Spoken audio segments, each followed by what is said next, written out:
Which video am I going to next? Covidian Death Cult.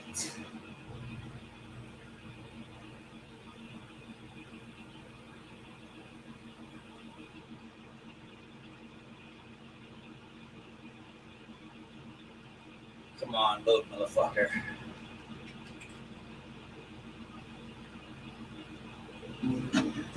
They got us in a trap. In a trap. They want to keep us in a trap. They want to keep us in a trap. Critical thinking. Yeah, thinking, right? Yeah. They got us in the trap. In the trap. They want to keep us in the trap. In the trap. Critical thinking. Keep me in this state of mind. Sick of party politics. Sick. Left and right or wrong. So wrong. Get the money out. So we can get along. I'm in the trap, man. They got us in the trap. In the trap. We're caught up in the trap. In the trap. Yeah. Critical thinking. For critical times. They got us in the trap. In the trap. We're caught up in the trap. In the trap. Yeah. Critical thinking. For critical times. Government's not the answer. We need less of that. It's up to the people to take our country back. Take it back. Chromosome parties. Corruption everywhere. Clean it up for the love. Yeah. Hold on and for good. I said it. They got us in the trap. We're caught up in the trap. Yeah. Yeah. Critical thinking. For critical time.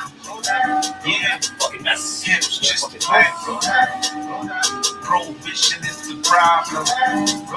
But we can change all of that. Yeah. Hold on to fend in the heart. Individual rights where it's at. Collective thinking is cancer. Okay. And with liberty our guide, we can find the answer. I like that policy, Stop being taught. It comes freely. Women control the bodies. Keep the government out of bed. They got us in the trap. We're caught up in the trap. Yeah. Critical thinking. For critical times.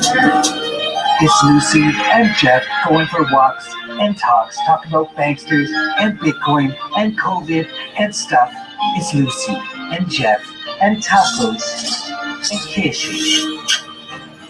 Hey Lucy, you gonna take the vax? Well, I don't do vaccines. We just pay off the debt with Monero for black market vaccine certificate. I don't care. And I don't do cones or masks. I don't care about lockdowns. I'm gonna go for a walk. Try to stop me. Try to stop me. Better get your ankle guard on.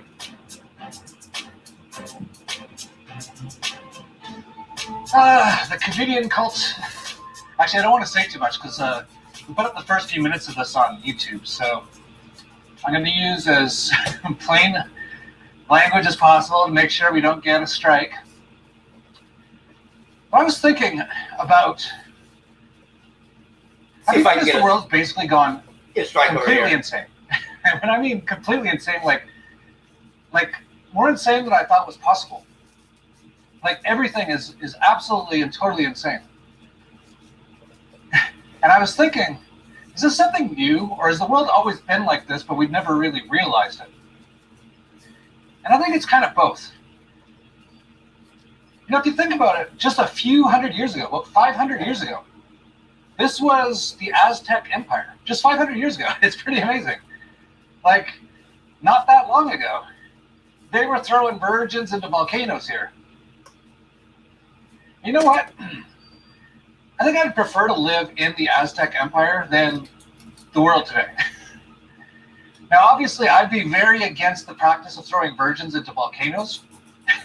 I'd be walking around doing my walk and talks, talking about that. We gotta stop. This is crazy. Perfectly good virgins are throwing away.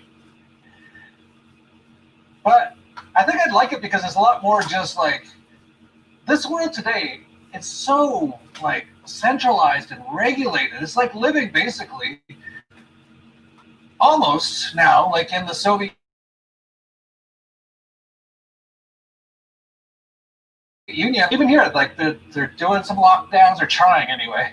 There's still a lot of Aztecs around here. They're like, we don't care what you say. We'll chop your head off, which is why I like it. But just seeing the world, like this is truly insanity. What's going on for absolutely nothing. There's literally nothing. Nothing happened this year. There's all kinds of numbers about death rates this year in every country. Almost every country I looked at, or every state, the deaths are down this year compared to last year. And people are going absolutely insane. And many people are basically just like they watch their television programming after going to their 12 years of government indoctrination camps. They drank their fluoride their whole life, so they're not really there. They've been vaccinated, they've been chemtrailed, circumcised, they've been... There's so much fucking dust here. It's like, hey, I figure if I'm like gonna be like so-called sick, I got the flu, number 2. If I'm gonna be sick, it's like I might as well just clean fucking house if I'm not gonna be drinking. But after all this work, I might just say fuck it and go out and drink tonight. A friend of mine's band is playing. I owe him a few bucks, so I might just go over there and pay him. It'll probably be $100 night, but fuck it. Probably deserve it after all the cleaning I'm fucking doing. It's like, look at that shit, guys. And now I figure I'm only listening to audio. I should have started this earlier, Brando. I went through like 3 videos. And, Dollar Vigilante's on fucking fire. Last couple of videos.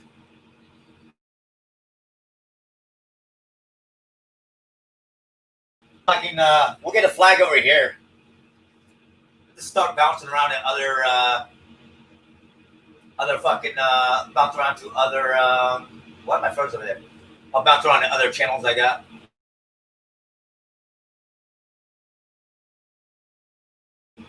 Doesn't matter for us. What's going on over here? What's going on here? Basically destroyed. And the TV says something, and they go out and they just think it's true and real. And they're like all in favor of all these crazy things that are being done around the world. So we're going to get into all the crazy things.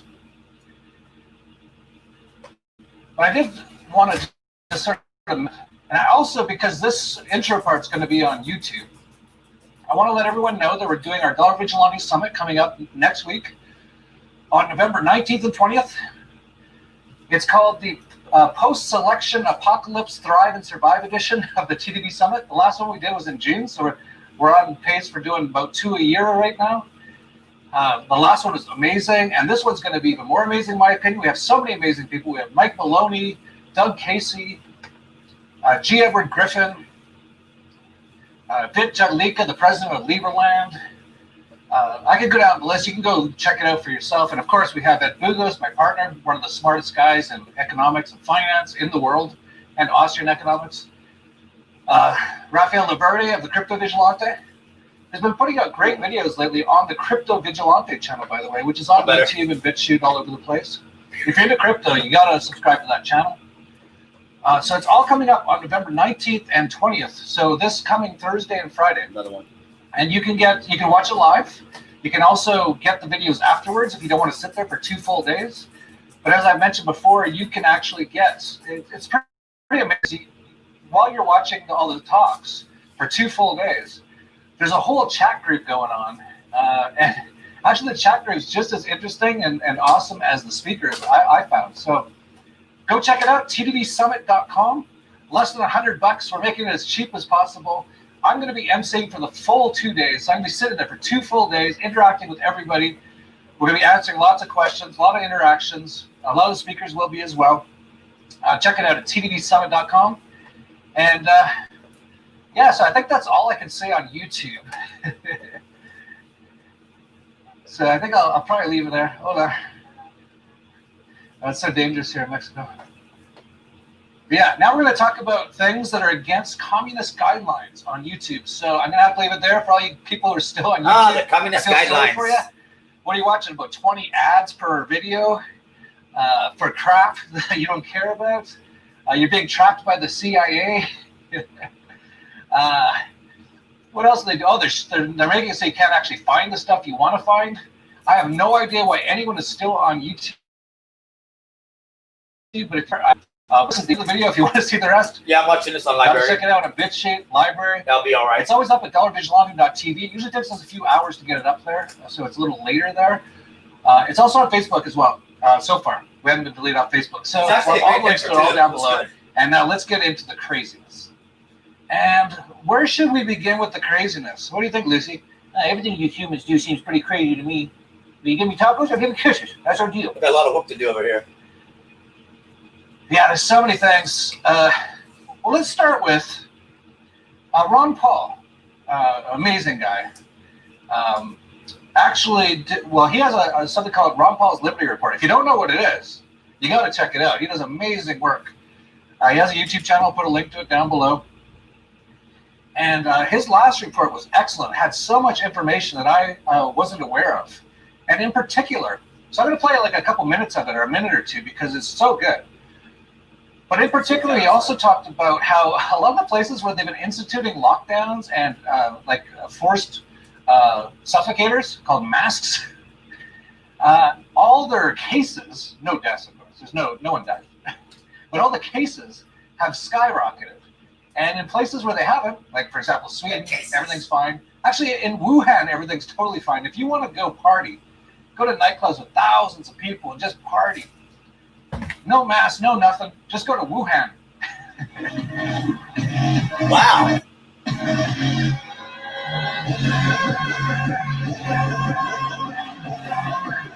There's like a zillion people there.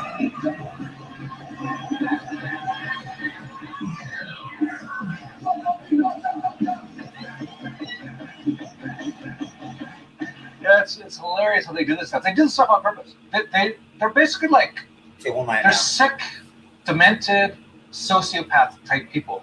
They love making people's lives hell. That's basically what they like.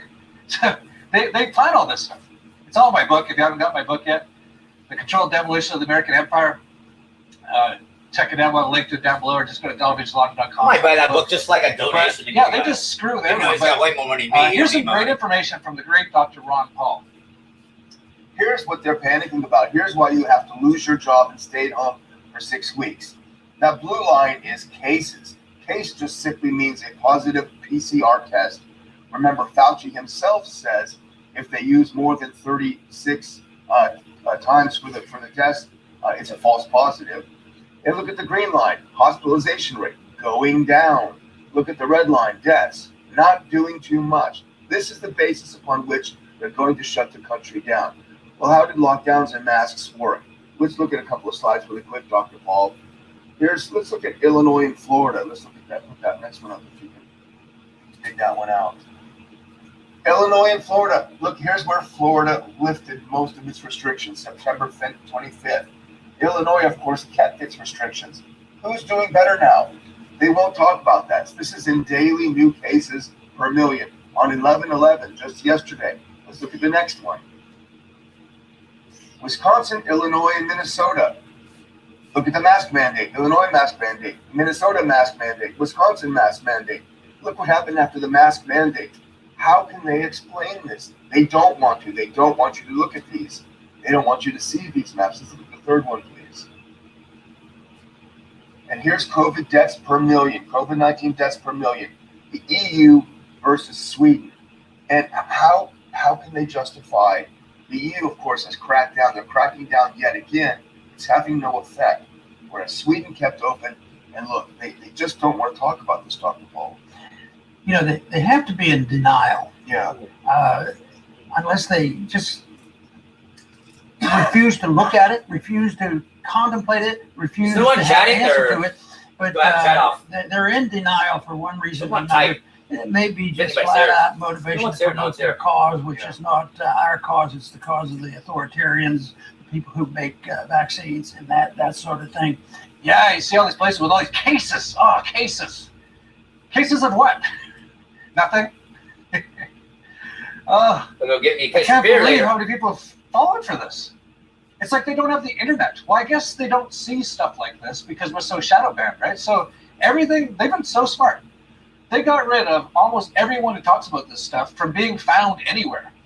Like 5 years ago on YouTube, it'd be fairly often, like very often, we'd get over 100,000 views per video. We'd quite often get over 1 million views per video. Then a couple of years ago, went down to like 10,000. And now, well, we're not even really on YouTube anymore because we're going to get kicked off now. But even before that, we were getting like 30,000, 40,000 again. But I think in the old days, without the shadow banning, Look how dusty we these would get motherfuckers 3 are. or 4 million views. So they've done an amazing job of just making it so people can't find us anymore. And people like Dan Dix, go down the list. Del Bigtree, Max Egan, David Icke. Anyone who's speaking the truth about this stuff, you really can't find it hardly anywhere unless you really look for it, unless you really know to look for it. And as you know, your average slave doesn't know to look for it. They're brainwashed by the TV. The only hope we had was that somehow they just came across our video, it flashed on their screen, and something in the title made them want to click on it. And then hopefully we could kind of penetrate into their brain a little bit to get them deprogrammed a little bit. But it's just amazing how Oh, what's up? There you go. many people just, falling for this stuff. It's unbelievable. But there's so many opportunities, and that's, we'll get into this a bit later. But why that the Dirk's TV just stuff got is him really dusty. important, because there's going to be massive opportunities. Whatever. Like if you can't get rich over the next couple of years, you're doing something wrong. Of course, you might die. You might end up in a FEMA camp. That's fairly likely, actually, unless you're smart. But if you're smart and you avoid that, don't get rich over the next few years, Tell me you're that's doing fucking something wrong, because it's cool. going to be so easy.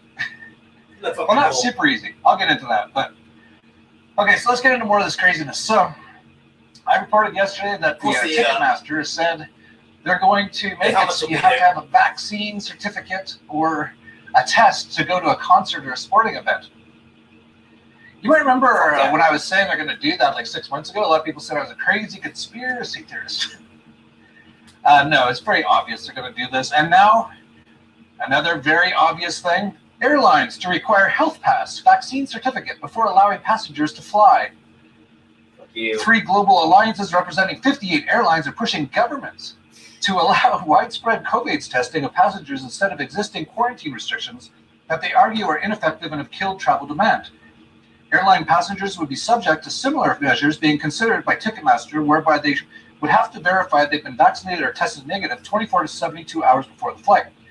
The bottom line, no health pass, no Dirty as admittance, hell. and perhaps no flying, states the report.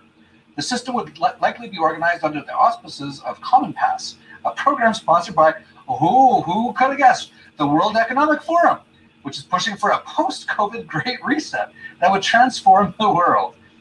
With Uber and other companies also beginning to refuse services to people who fail to comply with COVID restrictions, the Yeah. new normal will likely create a lower caste of refuseniks who are barred from traveling, any form of social life, and in the future, even basic financial services. Yeah, that's exactly what I said this is all about. This is about total control, one world government of the whole world, locking it down, basically communist style, getting rid of most freedoms, getting rid of people even owning things like businesses or owning anything. They want to get rid of all ownership. It's all going to be basically rented from the government now and the big corporations. A giant, massive takeover of the world. And yeah, if you don't get the vax certificate, you won't be able to do anything in society. And that leaves people like me with a choice or a couple decisions to make. Yeah, I'm gonna start. I think I gotta, Tom. I think I just gotta start going live on my main channel, then promoting my other. Totally promoting my other channels, and then maybe I get 10, 15 people, 20 people. I get 20 viewers, and be like, "Hey, I'm going to the other channel." That way, you know what I mean.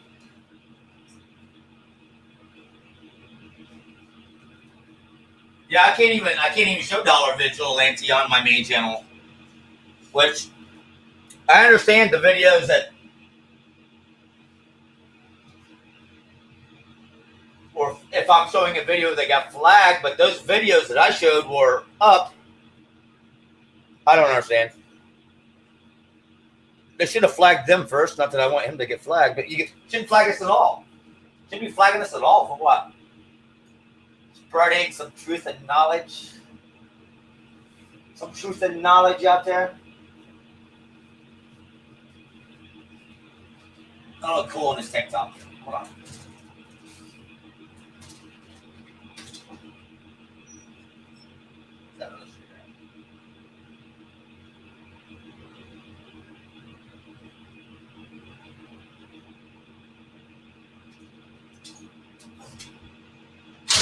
Put this old piece of shit on. Put this old motherfucker on. I guess I could have kept that playing. Oops, sorry about that. Then again, I still got that whole. I got that. I got 1, 2, 3, 4, 5, 6. I got 7, 8 sections I still got to fucking do over here. So I'm gonna be there a while.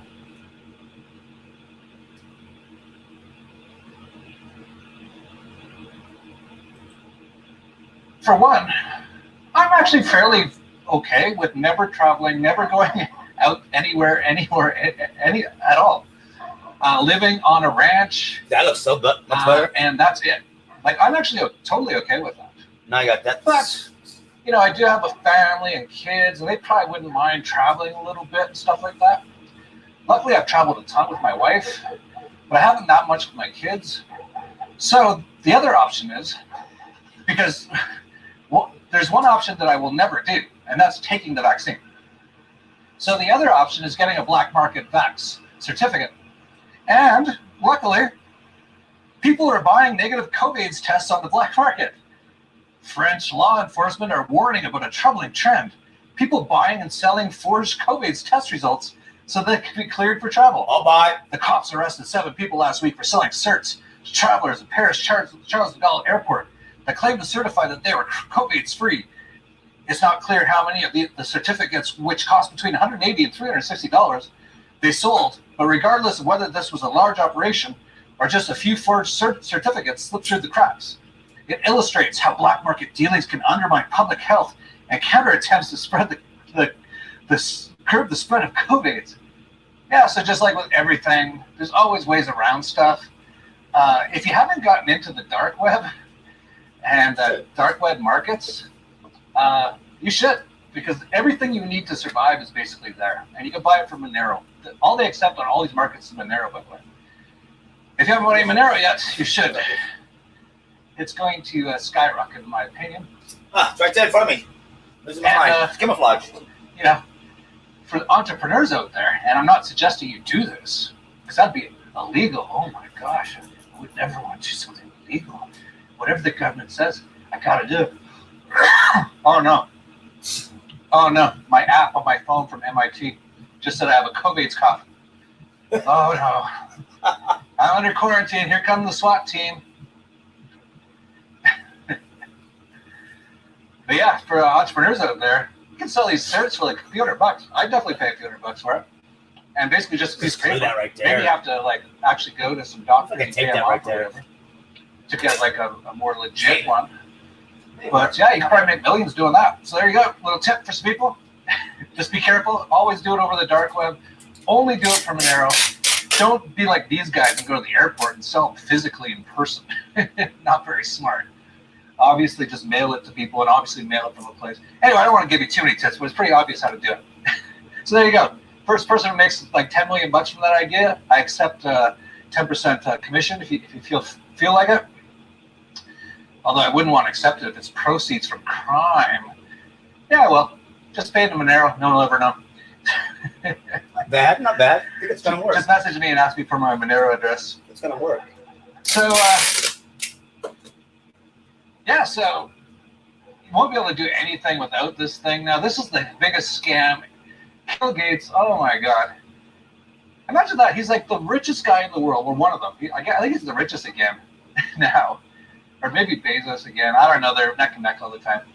But being the richest guy in the world and coming up with a plan to like 10 or 100 times your wealth, you could be like 10 times richer than anyone else on earth by scamming the whole world, by doing a huge fraud, by taking over. Like, why? You must be possessed by something to put in all that work. I don't know about you, but anytime I make more than $1 million or $2 million bucks, I actually stop working as hard. And I've made a few $1 million bucks a few times, so I know this, and then I go down to zero a lot. Mostly out of stupidity in the past, and I just didn't care. I really don't care that much. But every time I get up over $1 million or two, I'm like, I'm gonna take a few days off. Like, but Bill Gates, he's like at 40 or 80 billion. He's like, I gotta get to $1 trillion, right?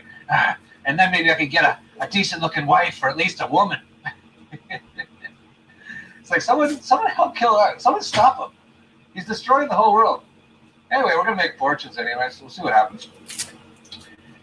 So here's the funniest story of the day. The COVID vaccine may have unpleasant side effects. That will mean it's working. This total BS article on Yahoo says the vaccine, and likely most others, will require 2 doses to work. Oh, double money per kill. Injections that must be given weeks apart, company protocols show. Scientists anticipate that the shots will cause enervating flu-like side effects, including sore arms, muscle aches, and fever that could last days and temporarily sideline some people from work or school. Do you understand how hilarious this is? People who have nothing right now, they're totally fine, are worried about getting basically the flu. So because they're worried about it, they're going to go get the flu twice. Actually injected into their veins. It's actually not even the flu. What it is they're injecting so much garbage that your body goes into basically shock. Like, think about it. Think about what's in the vaccines. Would you ever eat it? If I injected an apple with thimerosal, aluminum, phenol, acetone, millions of bioengineered virus bacteria, and aborted baby cell tissue, human DNA, would you eat it? Well, it's no. Something that people really want and need when you have to offer things. Like, you have to offer it for free, and you also have to offer like free gifts to get your shot. Limited time offer, free fashion face mask with your flu shot. Yeah, so we're going to inject you with all this crap. It's going to make you really sick. We're going to do it twice to make sure you don't get something which most people have no symptoms and actually doesn't even exist. Like I was saying, the world's gone crazy, but what are we going to do, right? Except for just probably make a fortune from all this stuff.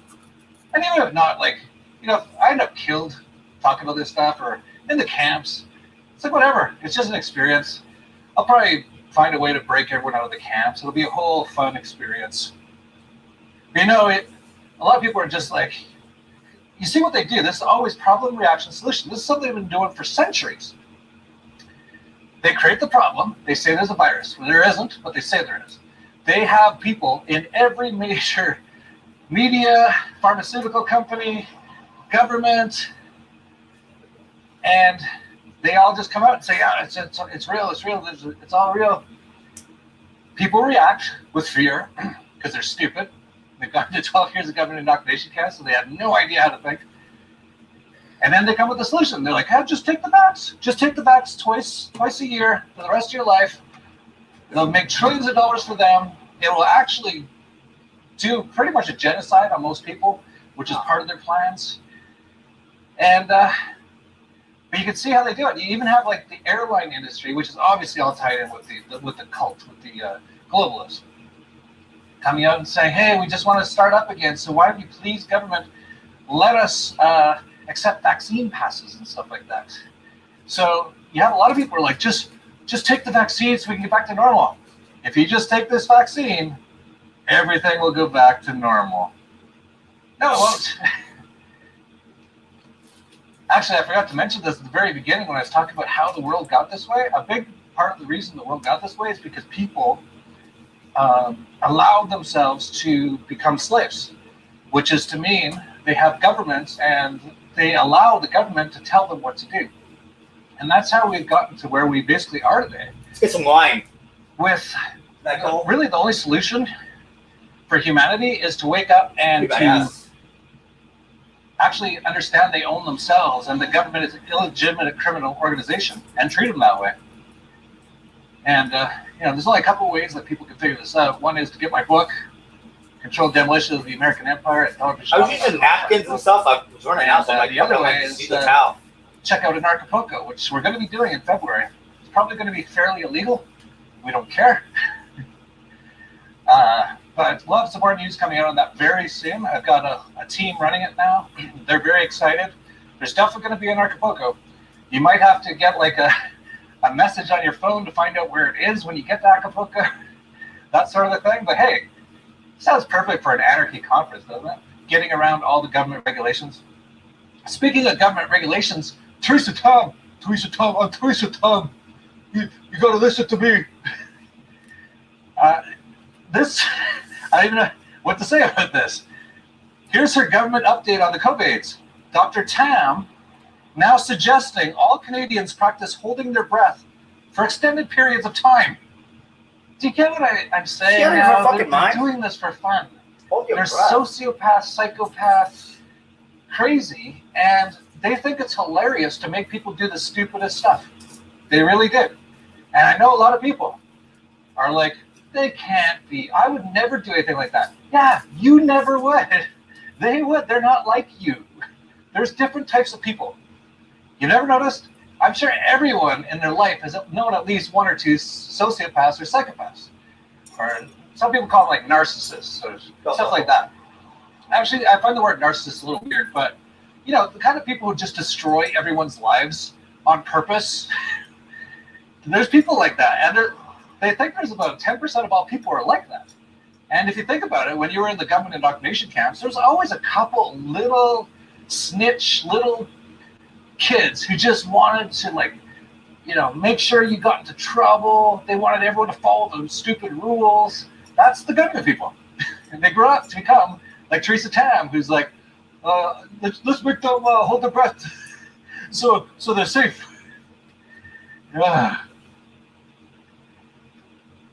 It's too funny. Like, I haven't watched movies. You know what? Let me share this out on my main channel. That'd be interesting. How do I do this again?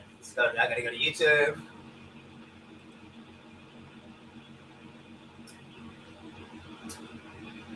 Let's see. How do I do this? Then I gotta see. Let's see. It should pop up over here.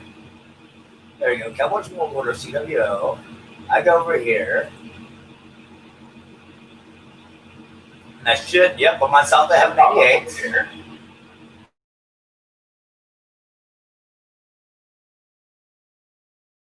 There you go. Come on, screen. Come on. So now let me share this. I'm live on my third channel. Thumbs up, share, and go. That's it.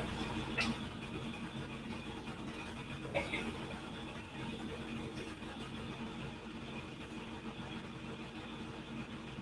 There we go. Boom! Awesome. So I just got to share this out.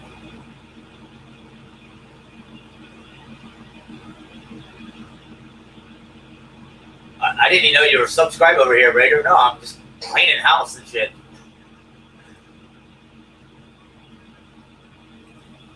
In years. I find it nowhere near as interesting as real life. But now, there's no way I can watch a movie. There's no movie that comes close to as crazy as life is today. Like Idiocracy and all that, that's nothing. That's nothing compared to what we have today. Like even the Black Mirror guy said he's not doing another show because the world he can't do it as good as the world's doing it right now. So I'll finish with this. I got this email from someone just today. Pretty cool. I get some emails, by the way. If you email me, I don't respond. I get hundreds, but like I have people go through it, and I might see a few of them. I don't know how this one got through, but it did. But I thought it'd be an interesting thing to point out here. So it says, "Hi Jeff, thanks for your attention. I'm a big fan of yours, and I've been following your videos from TDB for almost a year now. I was introduced to your channel by a very good friend and business partner of mine. He's a coffee shop, in quotes, owner in the Netherlands. That means a weed shop, and more. When there are problems, I solve them for him. I don't know what exactly I could Put do. that battery in there. I probably can understand that. I'm looking for a new life outside the Netherlands to avoid the COVID madness. Here's my situation. I own an apartment in the best, most expensive area of Rotterdam, which is completely free of mortgage, 150,000 euros. I also have about 30,000 in value, so Three if batteries? both No, real I'm not nice gonna do together, that. I'll be able to sell that for about 30,000. So in Just total, a I'm later. for 180,000 euros, or about $212,000. I know this is just change for you. Nevertheless, I have a question for you. What would you do in my situation? I would really appreciate it if I could hear your opinion on this, or maybe This I is could do a something radio. for you. Like to hear from It's you. I'm here. a big fan. So that's It's an very FM radio. typical of the kind of emails I do get. And really, it's really hard, like, to give like personal advice, right? I would say, for one thing, right off the top, so many people watching this video are gonna be like, "You've got like 200 grand, and you're like worried," because a lot of people don't have 2 grand. Just so you FM, know. AM, volume. Especially in the U.S. because they've been so enslaved for so long, and you're not allowed to do anything in the land of the free. I think this pops up and that's the dial. So- I'm not sure. Just right off the top, like you're doing pretty good already. Like, a big part of these things is kind of just things come to you when you want to do something. The universe will show you the way. So pay attention to the clues. Like for example, like in a couple days, you might see this great video just pop up on your screen, and it'll be about, I don't know, just pick a country, Cambodia or Mexico, wherever, and you might watch it and go, "Wow, that really interests me." That was a clue from the universe. That's where you should be going, right? So pay attention to those clues. But really, the best advice I can give you is, and I know it's like I'm selling you something here a little bit, is to get on our Dollar Vigilante Summit. It's going to be 2 full days of people just like you, and there's going to be thousands of people on there, Okay, so all with questions like that, and we're going to be This trying ain't to too answer bad. as many of them as possible. We're going to have so many experts on there as possible, giving all kinds of ideas. And at the end of it, it's not like we're going to go, "Okay, here's where you go to Mexico and you do this." It's not going to be like that. But after 2 full days, you're going to have so much information that you'll be able to make the best decisions possible for yourself. As well as subscribe to our newsletter, of course, dollarvigilante.com/subscribe. Get into our groups and ask these questions. We have thousands of people just like you who've done this or are doing this. This is the full community it's very important to have. So if you haven't subscribed to our newsletter, do it, because you can get right into our groups and ask that very question, and you watch some of the answers. You're going to get a ton of great answers, a ton of great ideas. And like I said, check out our summits coming up next week, Thursday and Friday. There's a little thing for you from the universe, maybe. Check it out. TDBsummit.com. And I think I'll leave it there. It's getting dark. Right, Lucy? It's getting a little dark. Not many birds out today, so at least it warmed up a little bit. It's a nice weather. And, this might sound a little crazy to you, but I got this idea. How about we go get some tacos? let's get some I'll tacos. give you some cushions. Oh, you got some pork sausages, please. Pork tacos. First that, huh? Lemon spot. And then booze. I'll take some if you don't mind. I'll give it some kisses in a little bit. Oh, that's cool.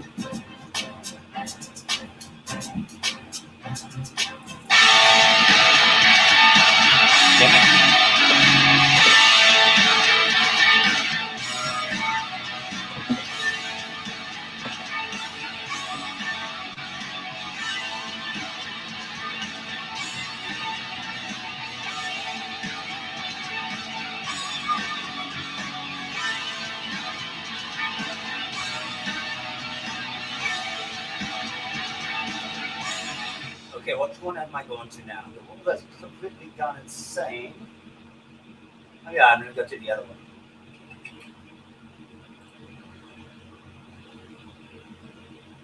Yeah, here we go.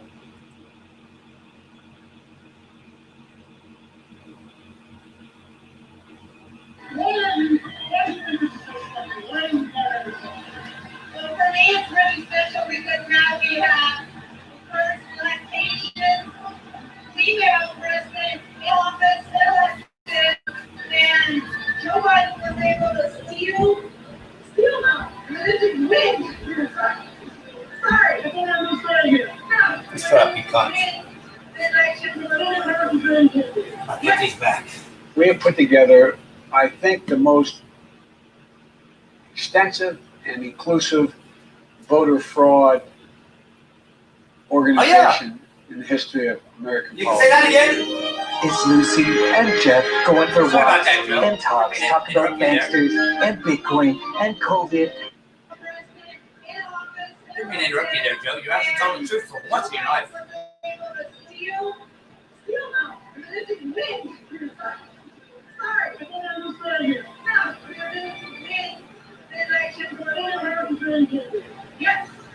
We have put together, I think, the most extensive and inclusive voter fraud organization in the history of American politics. It's Lucy and Jeff going for walks and talks, talking about Nice, that's banksters such a and talk. Bitcoin and COVID and stuff.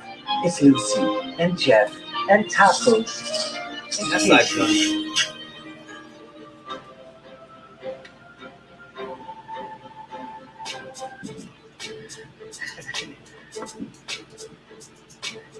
What do you think about the selection, Lucy? Huh. I can't believe you humans are so stupid you actually choose someone to rule you like you're a bunch of slaves. Us dogs don't do that. Bruce Lee's our alpha, but we don't really listen to him. He growls a bit, but I still eat my tacos and give kisses.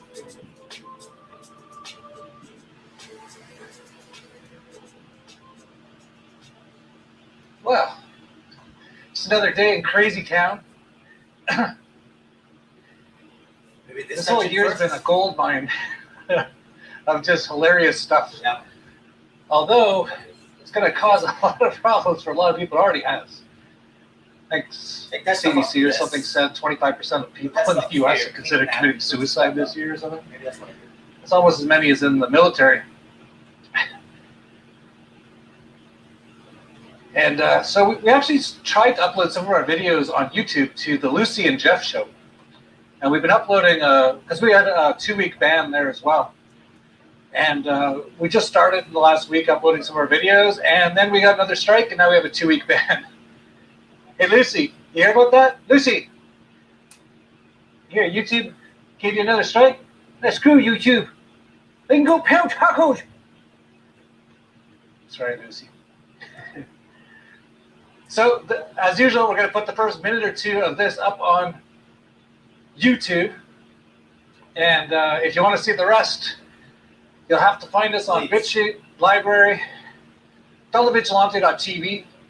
We're actually still on Facebook, just so you know. We'll put a link to that down below as well. We're on DTube, 153news.net. And we have a lot of interesting stuff in this video about what's happening with, well, I don't even want to say it because we're still on YouTube. So I'll leave it there. If you want to watch the rest of this video, we'll have all the links to everything down below. And I'd like to thank, well, Joe Biden and de Blasio's daughter for the intro videos there. That was de Blasio's daughter, who's obviously on some sort of pills or something. I love the mask interview. It's like you can barely understand what they're saying, but basically what she was saying was that Biden stole the election. Oops, won the election. And Biden, this is on Trump's YouTube channel. You can't make this stuff up. Is saying he built the most extensive voter fraud organization in history. Like, these people are so stupid they can't even keep their lies straight. It's like very basic. Don't tell anyone you stole the election, and just don't tell anyone that you created the biggest voter fraud organization in history. But they can't help themselves. You almost have to wonder if this isn't just all part of the plan anyway. maybe not every little bit of these things, but like they're making it so obvious. It's like they want people to get into a civil war, which is probably the case. So just like with everything, I would just ignore it all. Now, of course, I'm talking about it, but I'm talking about it because I'm trying to make people aware of what BS this all is. If I didn't care about trying to wake more people up so we can have a better world, so these people can't keep ruining the world all the time, I probably wouldn't be doing these videos. And if I wasn't doing these videos, I wouldn't even know any of this stuff was going on because I wouldn't care. It doesn't matter.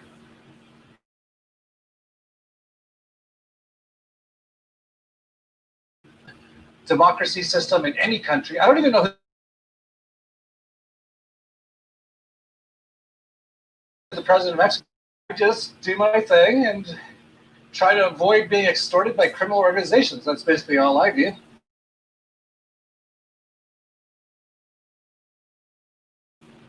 I totally know that it's a total fraud, so I'm totally fine. I'm not all scared or anything. I wouldn't even pay any attention to it, really. And that's what most people really need to do. A lot of people are starting to realize just how much everything on the television and in the news and newspapers and magazines, Time magazine, with their latest cover, The Great Reset. Oh, what a surprise. Reset. A lot of people are really starting to realize that that is 100% propaganda, no different than North Korea. And I apologize to Little Kim. He's actually a fan of our channel. But the U.S. propaganda media is just as bad or worse than in North Korea. And a lot of people are starting to realize that, but they still pay attention to it. And I would really just suggest that people just stop paying attention to any of this stuff. It's by far the best way to be. But we'll see. You do have to pay some attention. Yeah, I watch every now and then to see how bad they're trying to lie to us.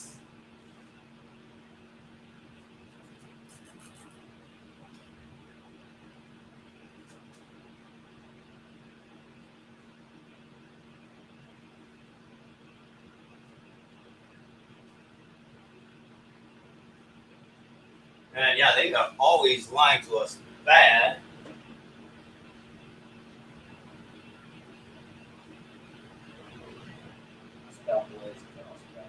Boy, those bottles look great.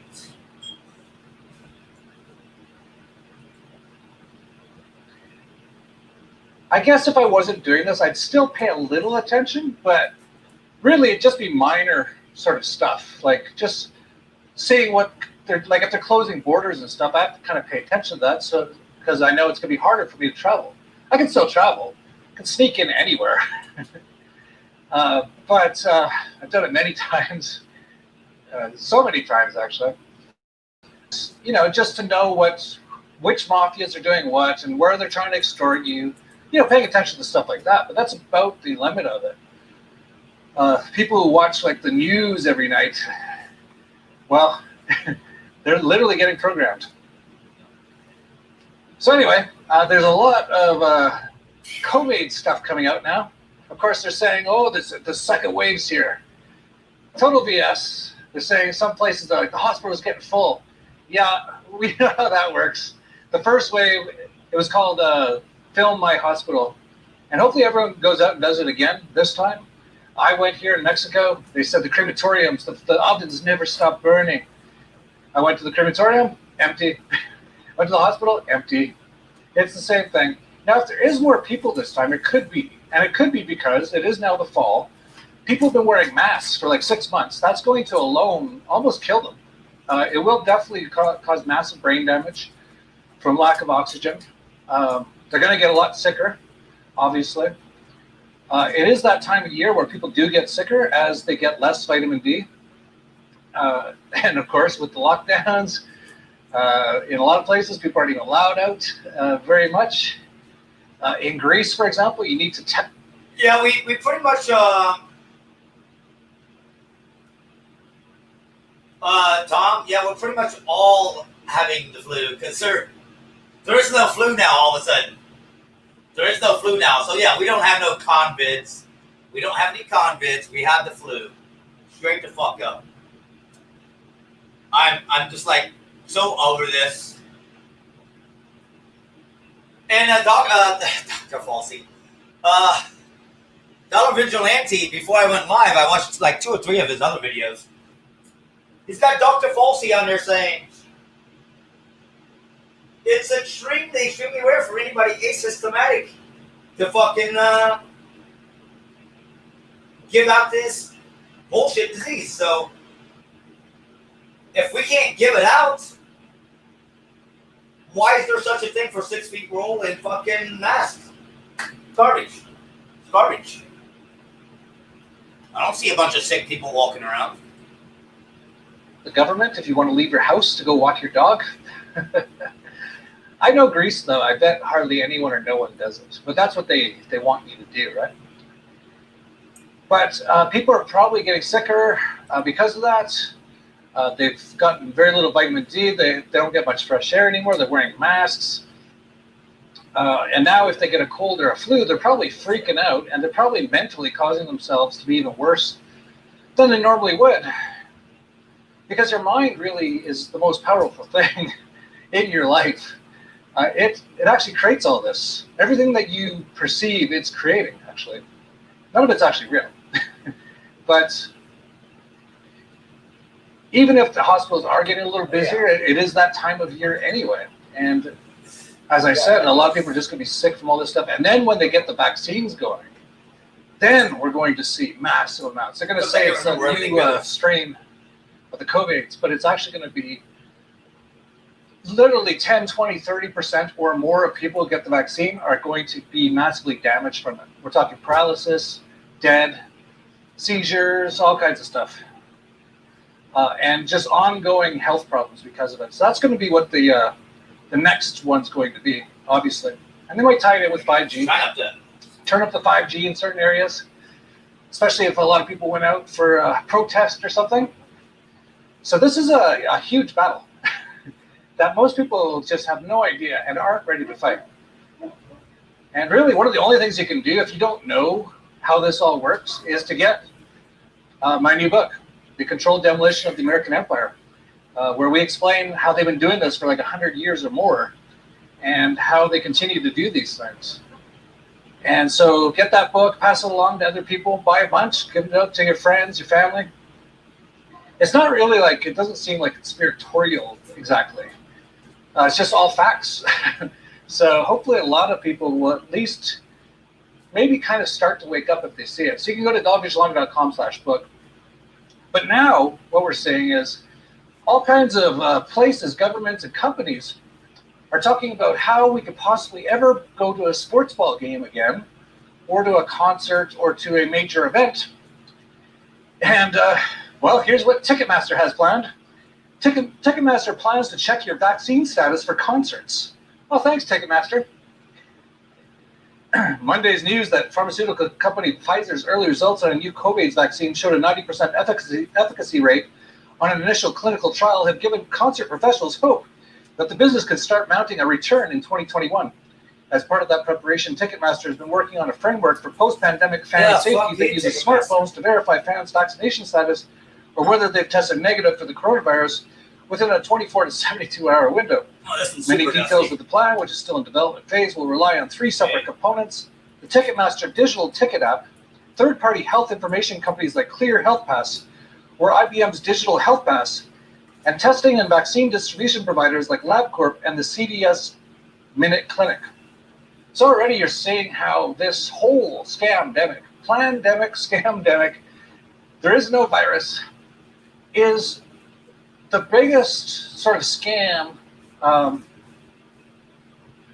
in money terms, pretty much in human history.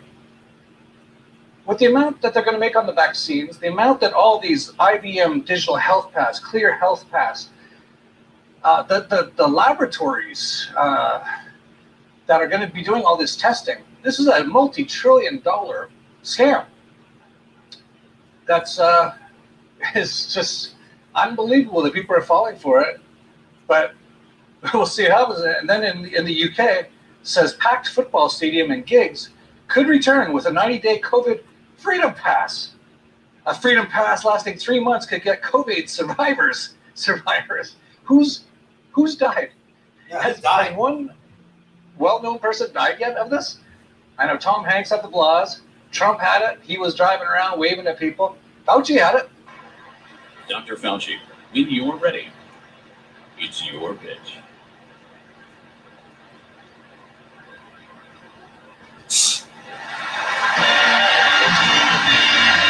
Dr. Anthony Fauci. He was at the Nationals baseball game. He was the only person allowed to go and watch. COVID survivors. Oh, the survivors. Oh, it's so bad, that COVID. You only have a 99.998% chance of surviving. Right. And that 0.002% is a rounding error. Basically, no one dies from COVID. But anyway, a freedom pass lasting 3 months could get COVID survivors back to football matches and gigs. Downing Street advisor Sir John Bell has suggested that after self-isolating for 14 days, covered patients would be covered for a proposed 90-day window to do whatever they want. Oh, thanks. You have 3 months to do whatever you want if you got the COVID. Oh, can't make this stuff up. I kind of wonder if sports will even really continue, though. All the ratings for all the sports are down massively. Part of it is obviously because it's not the same without the crowd. But because a lot of these athletes all are like SJW, Black Lives Matter, all this kind of crap, a lot of people just don't even want to watch anymore. Yeah. And that includes me to an extent as well. I heard, for example, like my favorite team is hockey team is the Edmonton Oilers, and the best hockey player in the world basically is a guy named Connor McDavid. And I didn't see it, but I heard he tweeted some sort of SJW kind of stuff and put the puck in the net. That's all I care. It's something I can do and watch every now and then so I don't have to pay attention to all this other crap for most of the day. I kind of wonder if the NBA might be pretty much dead. Even if they have people able to come back, how many people are going to want to get this COVID vaccine? I doubt hardly anyone. Any smart person wouldn't want to get it, obviously. It's basically a death sentence. Then if you do, you go there and they're going to be like wearing the Black Lives Matter shirts and stuff. And most people are like, that's a terrorist organization. So I think most of these things are pretty much just dead. So it's going to be interesting. Meanwhile, they're always working out ways to tax you more. Deutsche Bank proposes a 5% work-from-home privilege tax. It should be pointed out this is just a proposal from Deutsche Bank. Why is Deutsche Bank proposing taxes?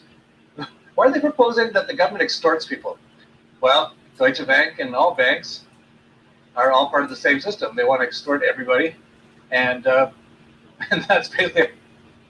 Okay, so now I need to do that top. Well, I got a lot to do. All right, boom, boom, boom. How many of these I'm going to do today? Probably Mountain Dew break time here, really.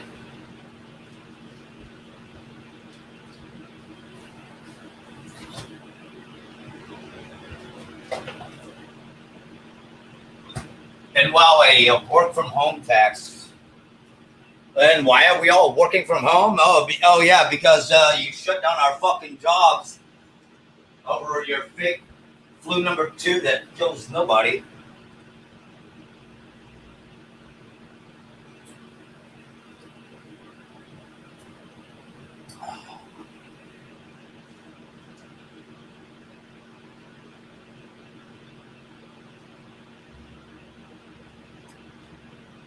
Lily's on the other couch. I can show you. There's a little bit of a delay, though. Am I like in full speed here? I think it's because I'm watching another channel. Let's see.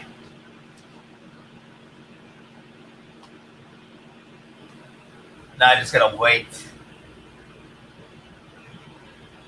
I'm gonna guess it. Yeah. Yep. There's the link.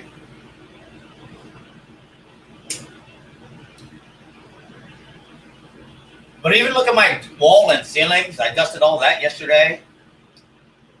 I washed all the Cowboys pillows and blankets. I dusted off those jerseys. They look great now. They're all autographed. That's why I got them up there. Then again, they're just badass. Well, Bob Lilly and Tyron Smith, badass players.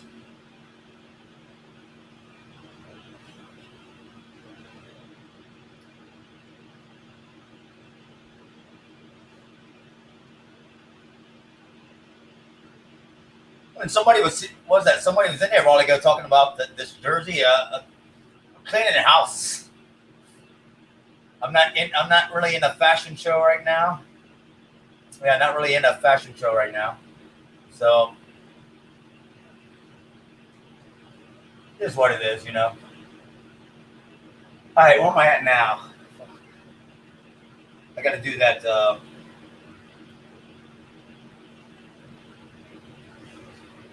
I got to do that top one. What up, Aaron? I'm dusting off all the stuff that I haven't done in ages. I'm wondering if I've even done. I'm sure I've dusted since I moved in there, but still.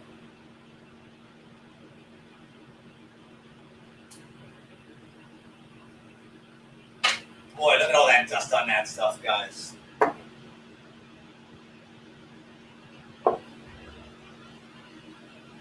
Wow, I got some great looking stuff. Some great looking stuff.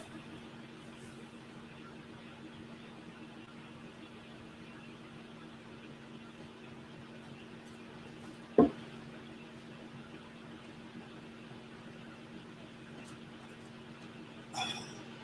lot of dust. I can live through that dust. I can live without a mask. I can live through any fake virus.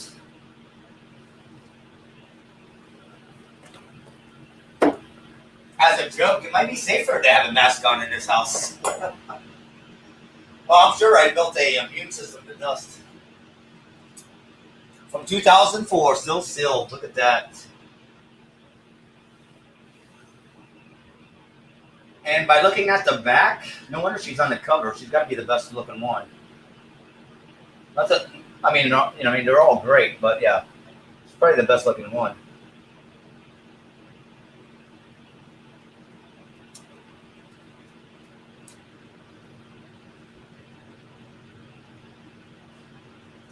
I'm running out of room to put things.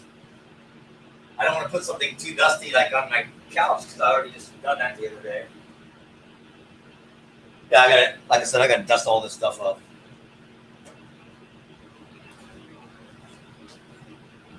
Clean it up, man. But in a modest proposal from Deutsche Bank, the bank argues that in a time of pervasive COVID shutdowns, those who can work from home, they put in brackets WFH, like this is like a new thing, like, yeah, I'm a WFH, receive direct and indirect financial benefits, and they should be taxed in order to smooth the transition process for those who have been suddenly displaced. In other words, the argument goes that working from an office is somehow punitive, and since WFH during the pandemic leads to many benefits as a resulting disconnecting themselves from face-to-face society, a 5% tax for each WFH day would leave the average person no worse off than if they worked in the office. Okay, so if you ever get any sort of benefit from anything in life, it's like all of a sudden you're not spending as much at restaurants and parking and gas for your car. Well, the government should come and actually just tax you so you don't get any of those benefits. That's basically what they're saying. Like, how do people... Come on, load up.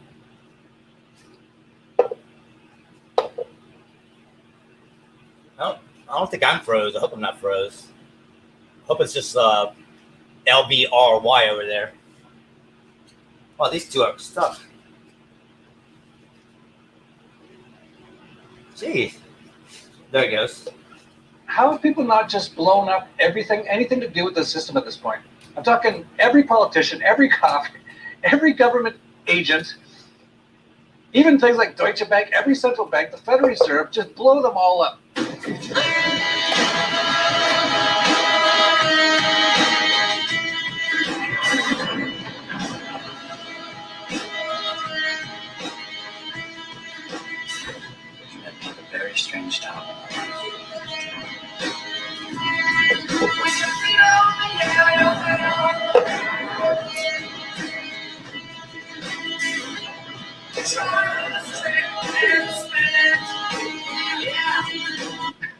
Why haven't people done that yet? I don't get it. I guess they just don't really realize what's happening. Meanwhile, in Brazil, I have to just point this out because I thought this was hilarious. So, this is the president or prime minister of Brazil, Jair Bolsonaro. He asked Brazilians not to deal with COVID-19 like fags. Nice. I thought this was funny. Great. He said, I regret the deaths. I really do. But we're all going to die someday. There's no use fleeing reality. We have to stop being a country of fags. We have to face up to it and fight. I hate this faggot stuff. That's actually awesome. I agree with him. Good going. It's like, yeah, we're all going to die anyway. Like, Don't be a pussy. it's unbelievable what human minds can do. Oh, shit. So most people are in a fear state. And because of that, they're destroying the entire world over something that doesn't even exist. It's pretty amazing. But I kind of like his sentiment there. It's like, yeah, we're all going to die one day anyway. What are they saying? How many people have died so far in the entire world? Like 1 million or something? Something like that, right? Maybe it's 2 million or something. I don't even know. I don't watch the running stat count that they got going on the television programming. But even if it was a few million, there's 7 billion people on Earth. That's like nothing. It's not important. Like even the flu, they say kills. It's BS because it doesn't. But they say the whole medical system, by the way, is a complete and total scam. Total scam. Everything.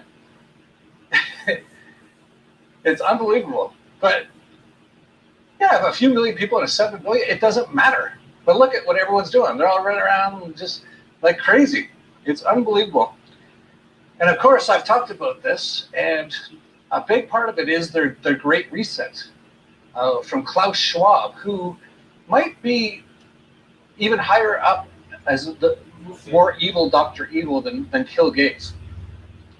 He had already written the book, COVID-19, The Great Reset, like 3 months after this all started. And it had all of the plans that they've been talking about all in it. They're all ready for it. They're all planning for it. This has been in the works for a while. And a big part of it is they want to get rid of meat in general. They want to get rid of almost everything. They want to get rid of air travel, which they've already done, as you can see. They want to get so people don't eat meat anymore. So Bill Gates has been a huge investor in things like Beyond Meat and all that kind of stuff. And they're using the COVIDs to shut down most sort of like meat plants and stuff like that. Places where they actually make the meat, essentially. And they started actually in Denmark. Well, they've been doing this for a while. They've no doubt. been culling. They say all these animals all of a sudden all COVIDs. It's unbelievable. Yeah, remember when it first started? Oh, this animal guy. And in Denmark, they say all the minks had COVID, so they killed Oh, the animals got to COVID, so now we can't like eat. millions and millions and millions of them, and then just kind of like drove Come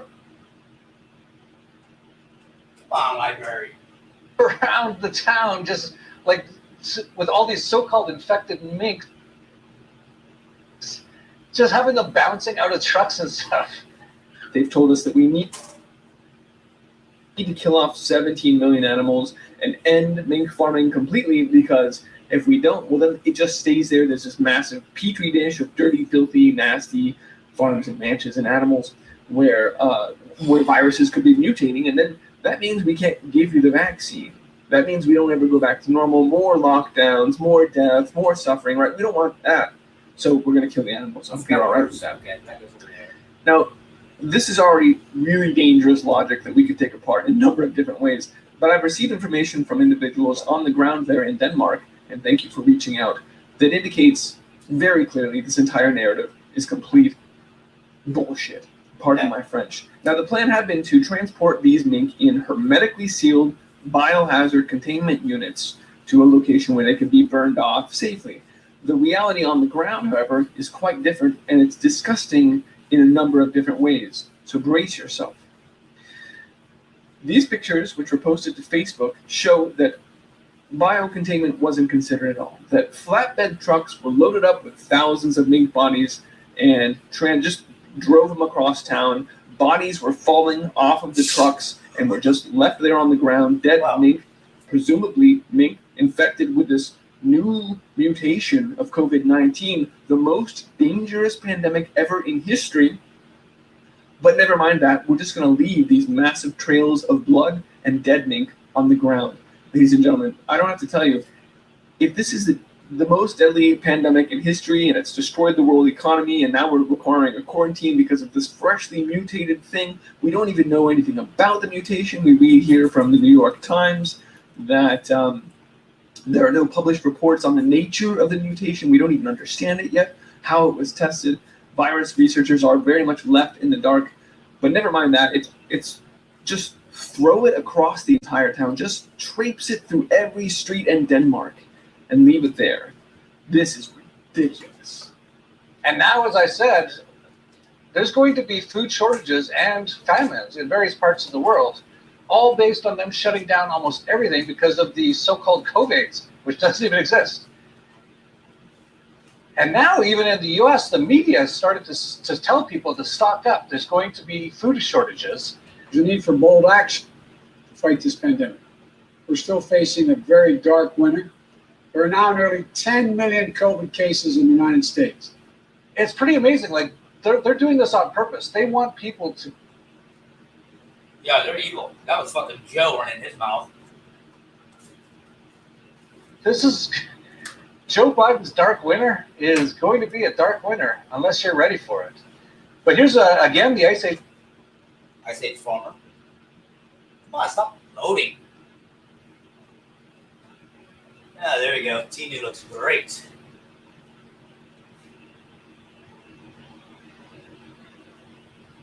Been doing some great stuff. What he has to say on that.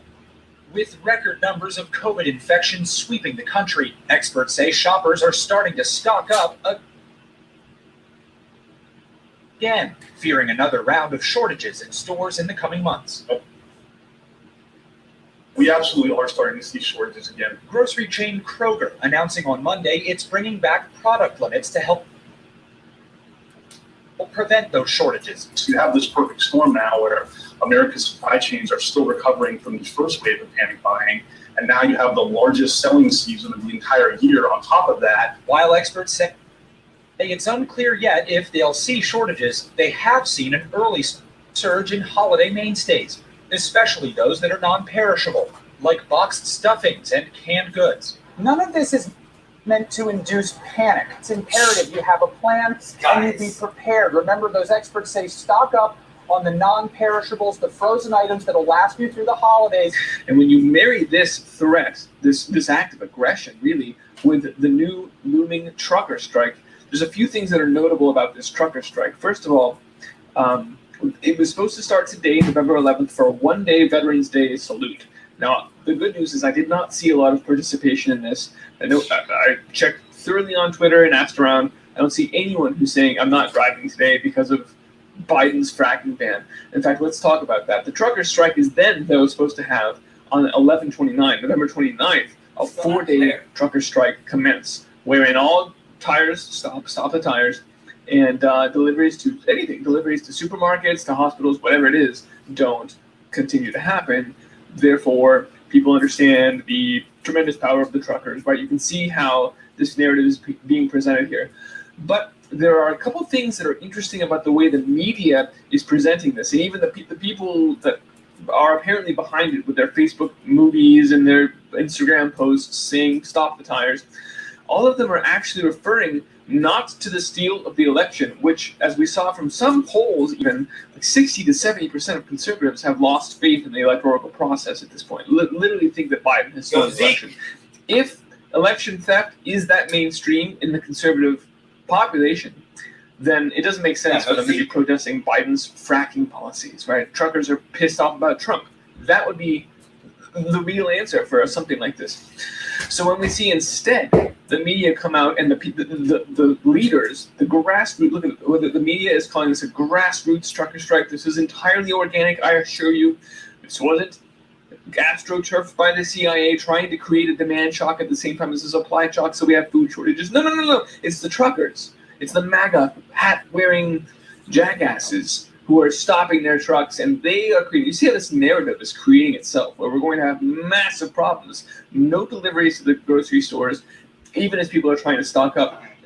Is a demand shock at the same time as a supply shock, and that means shortages. That means real problems feeding Americans. We've seen supermarkets preparing pandemic pallets. We saw Seattle and Illinois stacking food to the roof of their food banks. And now we start to get a glimpse of why, because they are engineering a huge shock to the supply chain, which will result in food shortages. Hey, Lucy, you hear there's going to be food shortages? Yeah, I got tacos stored up all over the place. I knew this was going to happen. Which, we got a little bit extra. Monero and Bitcoin just went up to over 16,000. Let's try to get some black market tacos. And I'm going to take a little pee here. And, yeah, let's get some black market tacos and store them up. Sounds good, Lucy. Come on, stop loading.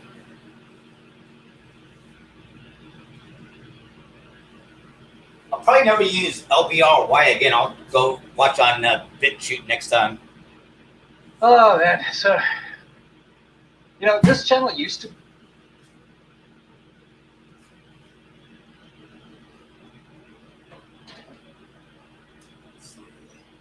be just a financial channel, believe it or not. We just talked about how there's massive amounts.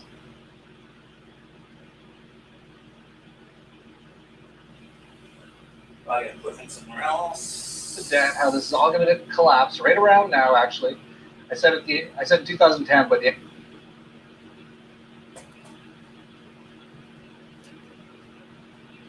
This is annoying. Fix that. end of the decade, it'll all start to collapse, and it happened right on time. But all we talked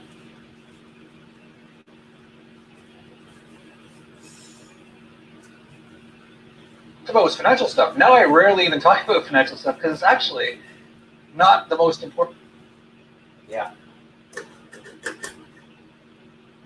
I like that cup. Important information to know, but there is lots of financial stuff. For example,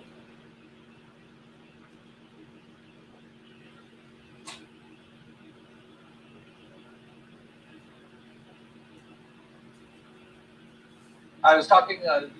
I mentioned how Trump's basically the same as all these other guys, Clinton and Obama and Bush and all them. This motherfucker needs a load, man. Boy, that's starting to look good up there, though. Wow, it's starting to look good. And I see quite a few commenters like, no, he's not. He's way better. It's like, well,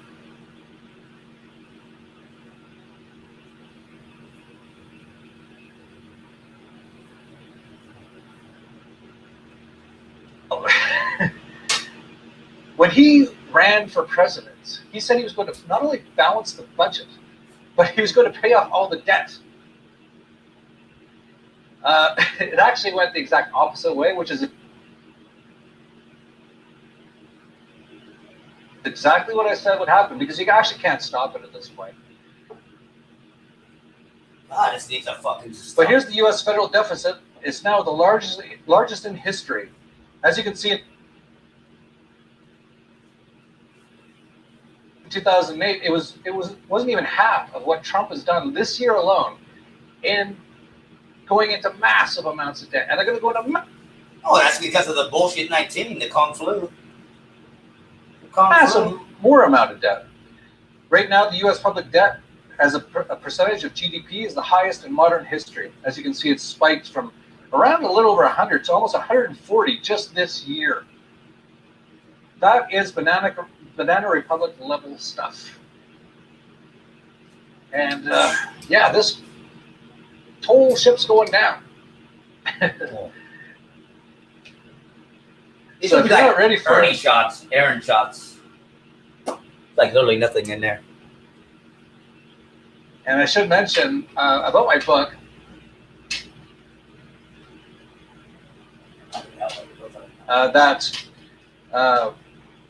Well, here's a comment. This is from Amazon. The authors do an amazing job at exposing the corrupt world we live in.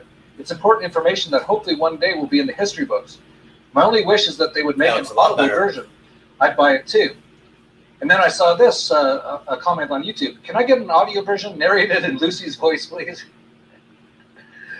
That'd be pretty funny if Lucy narrated the whole book. But it's 400 pages, and she sleeps most of the day. It'd take her probably about 5 or 10 years to do it. So if she's not sleeping, she's eating tacos. So Oh, see that? The circle. Come on. Don't want a circle. I don't think she can do it. But we actually are doing an audible version. It's actually being narrated by the host of Anarcast, Patrick Smith. He's doing it right now. It should be done in a couple of weeks. So if you really like audible versions or audio versions of books, I'll be announcing it as soon as we're done. Well, that's so nice. They're In the next couple of weeks. And that'll probably be on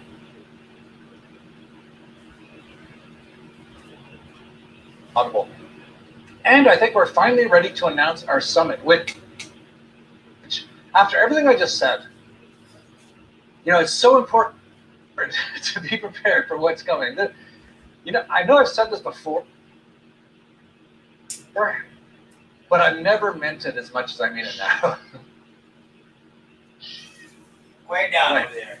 You said you could If talk. you are not fully prepared for what's about to come in the next few weeks, months, and years, How much time is left on this fucking video? you're going to have a really bad time. So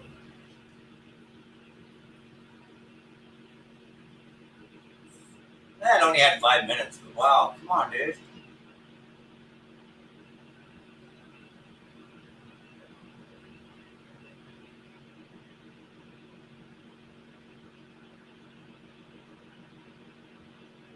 I'm gonna go to let's see.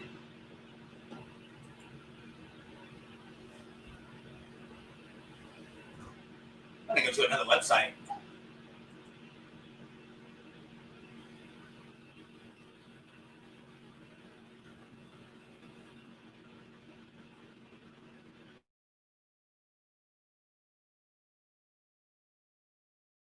Not too much on me. What up, kid?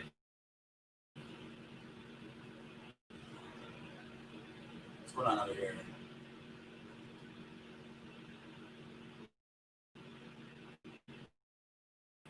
Let's go to videos.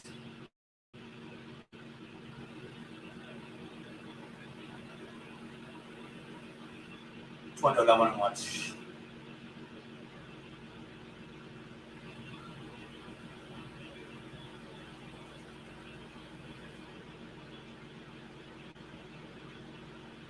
Yeah, there we go.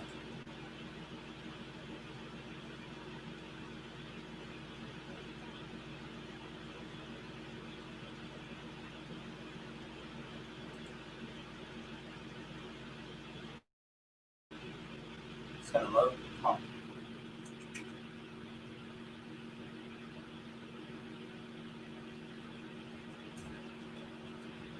Come on, load up.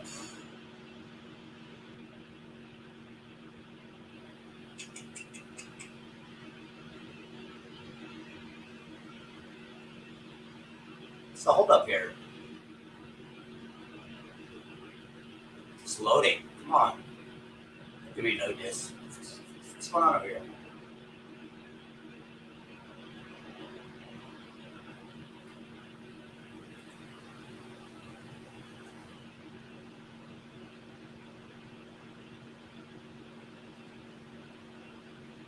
Maybe it's the New World Order. They don't want you listening to this, Mosh. You're gonna just freeze all the accounts that you're trying to go on.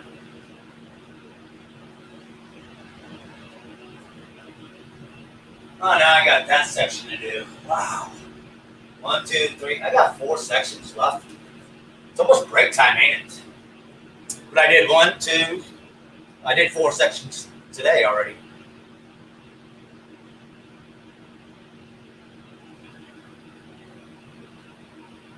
Wow, ain't this fucking loading? Do I need to go to What's the other? Do I need to go to BitChute, Jeff? Yeah, let me try to BitChute, I guess. 'Cause this is fucking bullshit. Alright, what was this?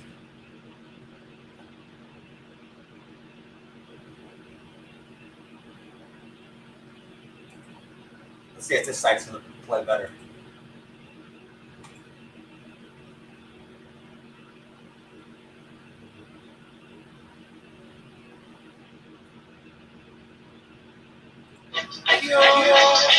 There we go.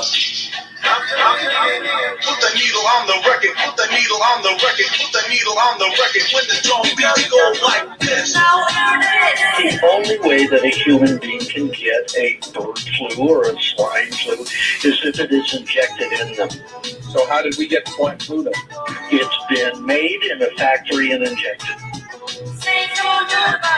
Needle on the record, put the needle on the record, put the needle on the record when the drum beats go like this. I put the needle to the record cause the needle is defective and the needle breaks the record when the needle is the method for prevention of the fever, bringing death to the receiver. There's no effort in believing that the method feeds the fever. See the leader, diseases are invented in the lab. One believes it on reading recent mentions of the jab, centered in a grand scab of corruption and lies and taking views of doom from newsroom into the public eye. But now the floor has risen on the cause of autism. Doctors show research and scores applaud with them. It's mercury and vaccines. Often there's more given, peace ignored and forbidden, cause profit is war driven. A scorpion on vaccines alone, and the government don't care. They're always taxing the clones, and the CDC is right behind this rolling cart. Part involved from the start in this evolving art. A big pharma, big deception, Obama, big karma. Interways, Roach, Bayer, and Baxter Healthcare. All the sordid history with stacks of health scares. You got HIV and bird flu mixed up in the shots. I've been connecting the dots between the money that swaps. Conspiracy, yeah, I sense a couple of plots. If you never want to get the swine flu, don't go get the swine flu vaccine. It's Lucy and Jeff going for walks and talks, talk about banksters and Bitcoin and COVID and stuff. It's Lucy and Jeff and tacos and kisses. So did you hear Joe Biden's the new president of the U.S., Lucy? How many tacos did he offer people? Well, he didn't really offer any. He said he's going to steal some tacos and give it to other people. They said, stupid. Try to steal my tacos, better get his ankle guard on.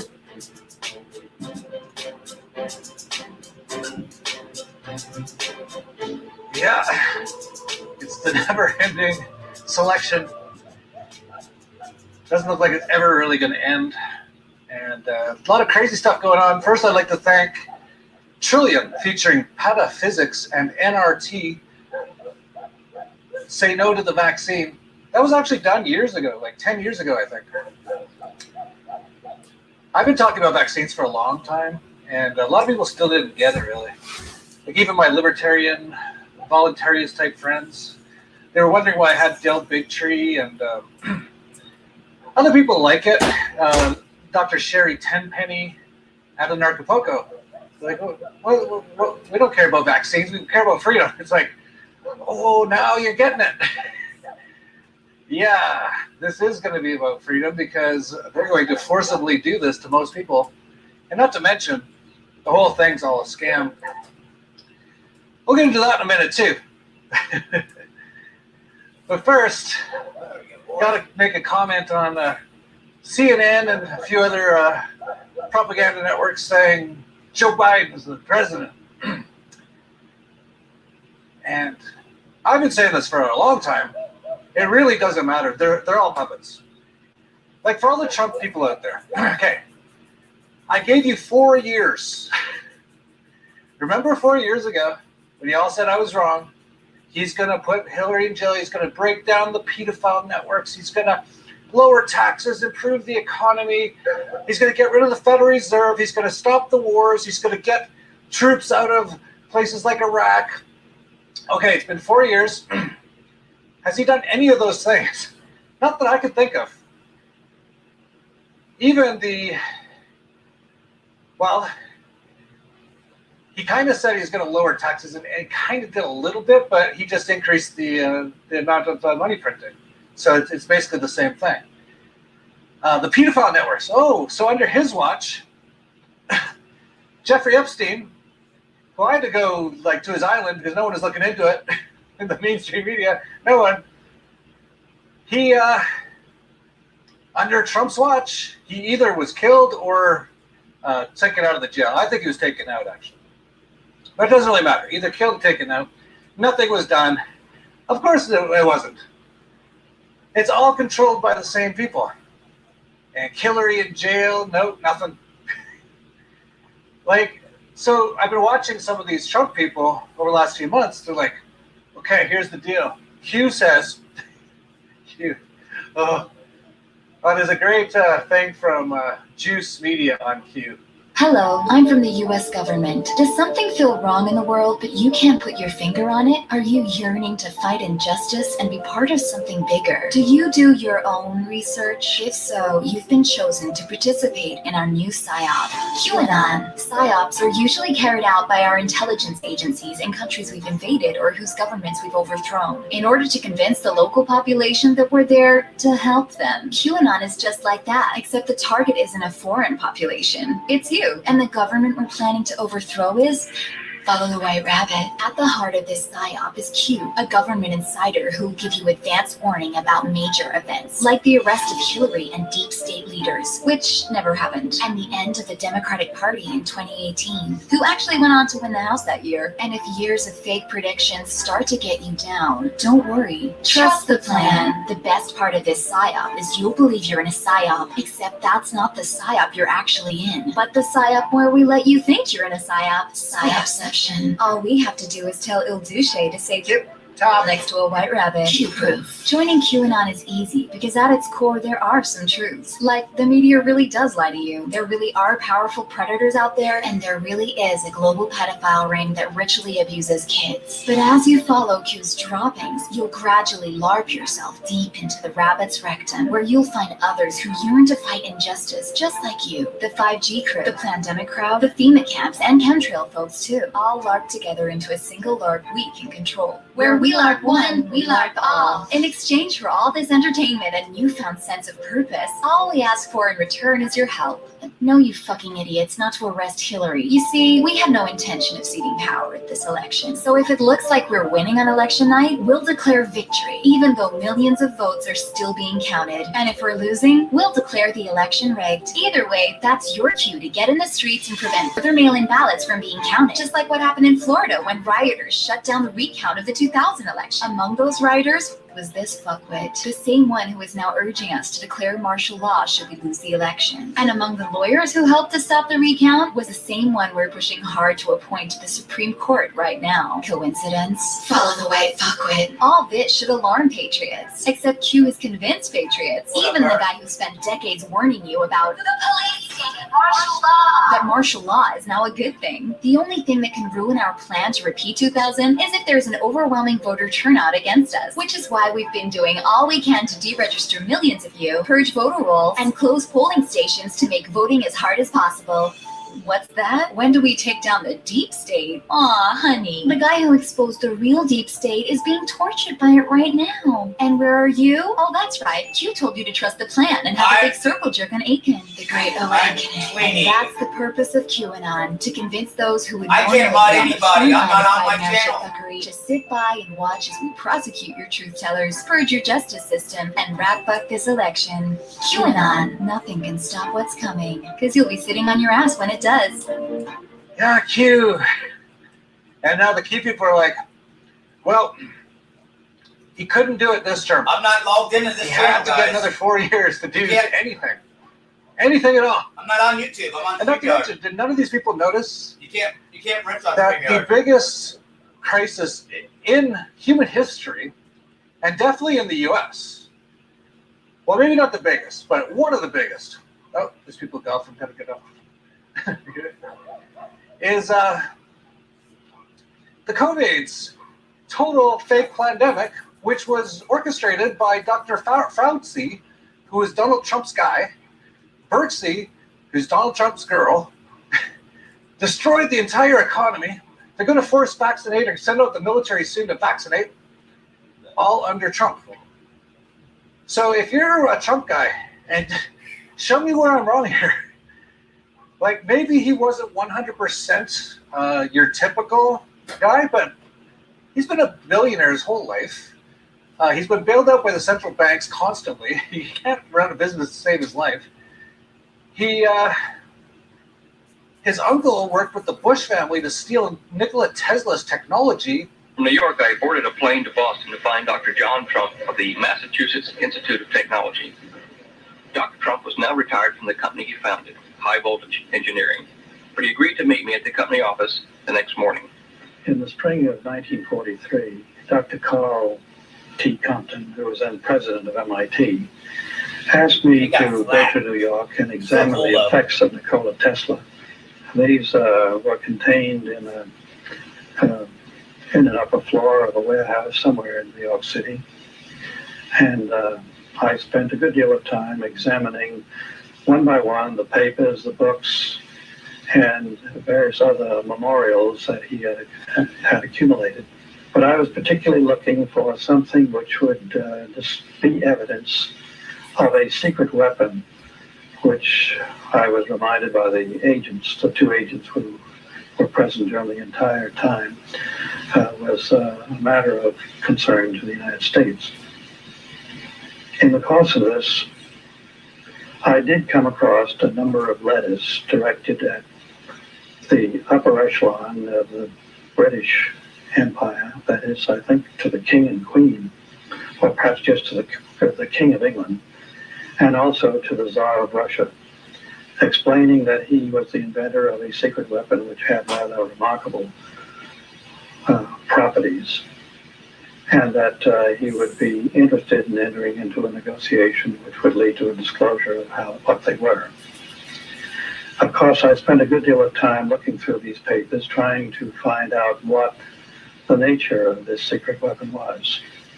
I think I had, although I don't remember it so very accurately, an idea of what its properties were. It had the capability of acting at a great distance, of being destructive to flying objects and things of that kind, at a place which was remote from the source.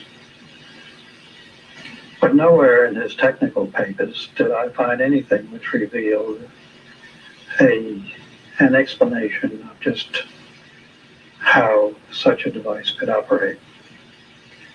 I believe that you also opened another box, supposedly a secret weapon that he left at another hotel. Can you relate that story, please?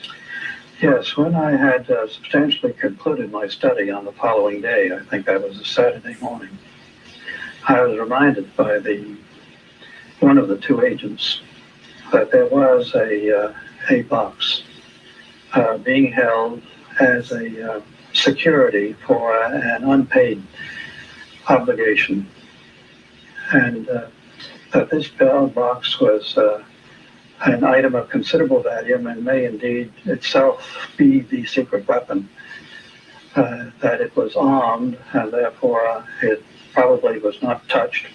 Were you nervous doing this? I found it a matter of a bit of concern. However, I realized that this had to be done, and so we taxied down to this hotel. The agents identified themselves and their credentials to the assistant manager of the hotel, who led us to a room. This room was essentially empty except for a table and a steel cabinet against the wall, which was open. I think perhaps he opened it with a key. The cabinet itself was empty, except on one of the lower shelves was a package, a box, a rectangular box of ordinary size, which was wrapped in brown wrapping paper. It turned out to be a highly polished box with brass clasps, and it looked more like an instrument case. And after waiting a while and listening a while and remembering that it had been there for quite a few years, I think it had actually been there for about 5 years as a security, I opened it. It turned out to be a decade resistance box, manufactured by, I suspect, an American manufacturer, and something of value, but not great value, and certainly nothing ominous at all in its nature. So after Dr. Tesla had let the world know of his secret weapon, after he had written letters to the King of England and to the Tsar of Russia, offering them this weapon at a time when both were engaged against the Germans in World War II, no evidence or papers were found which referred to any such secret weapon. My report to Dr. Compton was that I saw no danger in releasing these papers and these relics to his heirs. Miss Musar had arrived too late to know who had opened Dr. Tesla's safe or what had been removed. And Dr. Trump had found nothing which he considered dangerous or a secret weapon. Tesla had been a naturalized American citizen for 54 years, so why were his papers seized by agents of the custodian of alien property? I suspect that governments other than those of the United States, England, and Russia were interested in the inventions of Dr. Tesla. He went to a Jesuit school. I've said all this before, but I just want to bring it up again. So, for all the people who are like, well, Trump got screwed, it's all part of the show. And this is kind of what they want. This is what's going to probably happen is, we're already seeing it actually, already. There's Trump people fighting black Antifa people on the streets like right now.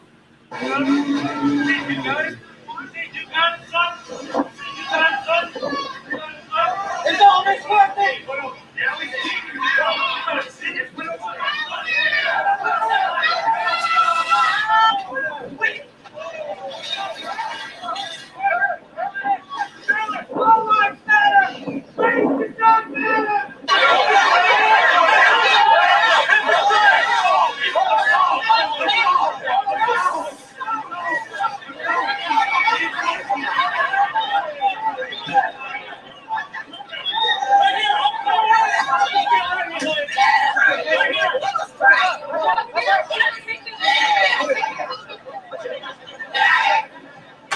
And so I think they're going to keep this going for at least a couple months.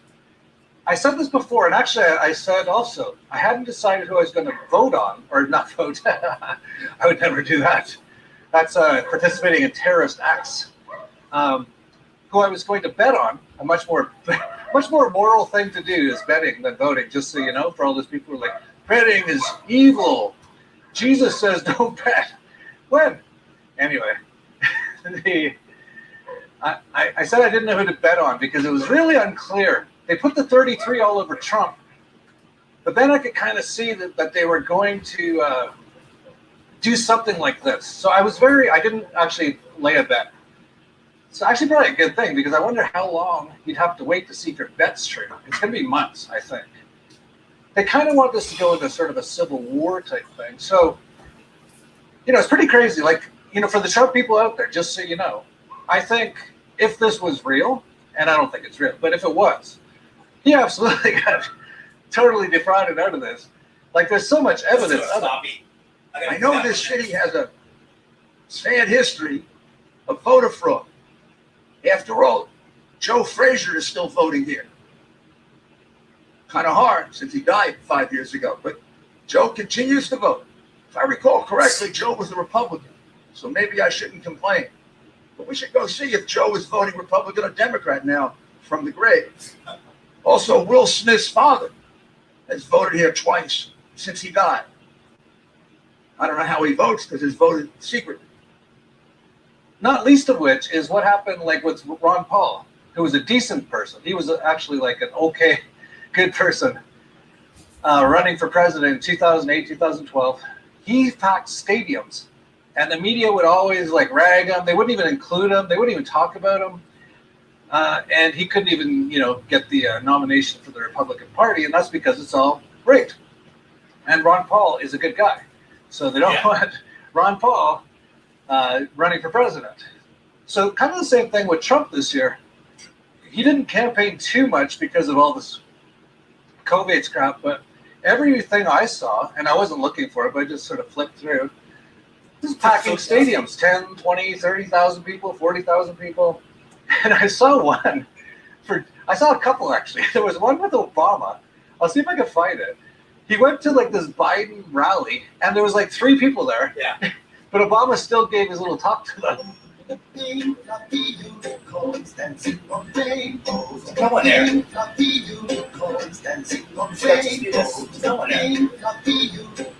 And I saw another one where Biden speaking in a parking lot, and everyone's socially distanced, and there was like 12 people there. So, like, you know, the whole election thing, voting, democracy, democracy, is not only stupid and evil, but it's so dumb. And I think a lot of people are starting to see that now. Like, you know, really, if you got a country where it really is, it always ends up 50-50. You ever notice that? It's always 50.3 to 49.7. So it's like always split down the middle. I don't think that's even possible, but who knows? I guess anything's possible. But hang on, I've got a cat here. Lucy, don't chase the cat. Let me get Lucy. But I love chasing cat. Yeah, but she looks cute. Lucky this time.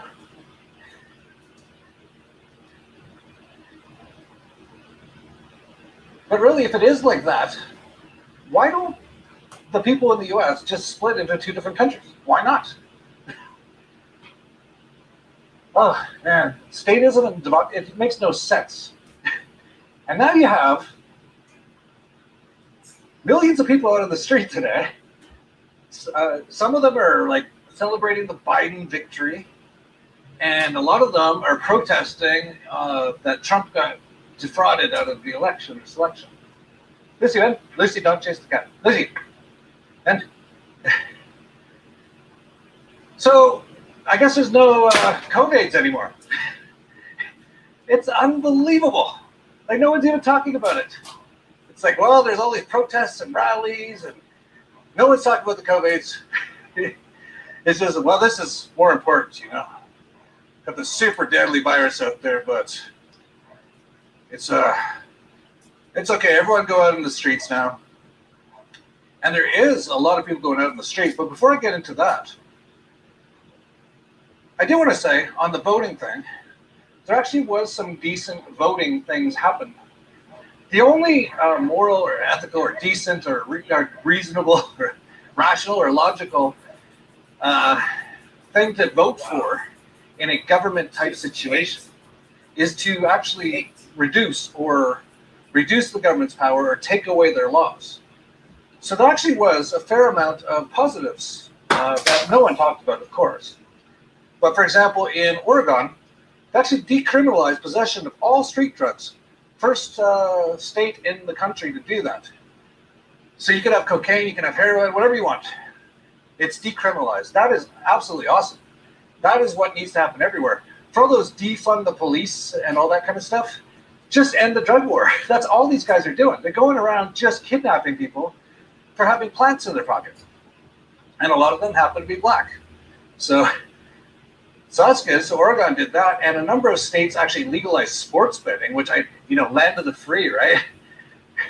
Like, wow, you have to actually legalize sports betting in the land of the free, but I guess so. So those were some good things to come out of that. Oh, and before I forget, here's just one example that I came across. There's so many. But here's an example. Look at the number of voters registered for the state of Wisconsin. 3,129,000. As you might know, not all registered voters vote, but I've never seen that more votes are counted than the registered voters. Now look at the Wisconsin count. Biden 1.6 million and Trump 1.6 million. If my math is correct, the total is 3.239997. That's 110,997 new BLM voters. There's actually more people voting than there are registered to vote in Wisconsin. So like I was saying, the whole democracy thing is such it's just so stupid and horrible. Just end it. Just split the country into two. Anyone who's a conservative or Trump guy, you guys go to these 25 states. Anyone who's a Democrat, demon rat, whatever, you guys go to these other 25 states, and that's it. And then if you're smart, get rid of democracy, get rid of government altogether. And then you actually have the land of the free. But that's not going to happen anytime soon, I don't think. But meanwhile, there is a lot of people, holy cow, waking up finally. I've been saying this since March, We're now in November, but people are finally getting it. It's like, as so many countries, and man, they're rushing to lock everything down right now. Almost makes you wonder if they got something up their sleeve here. But in London, there was a million mask march with a lot of people that happened a couple nights ago as they started to lock down London.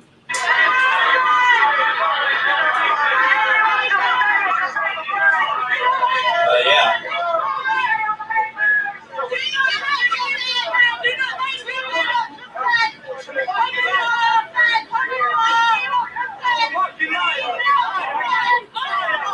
Yeah, they could.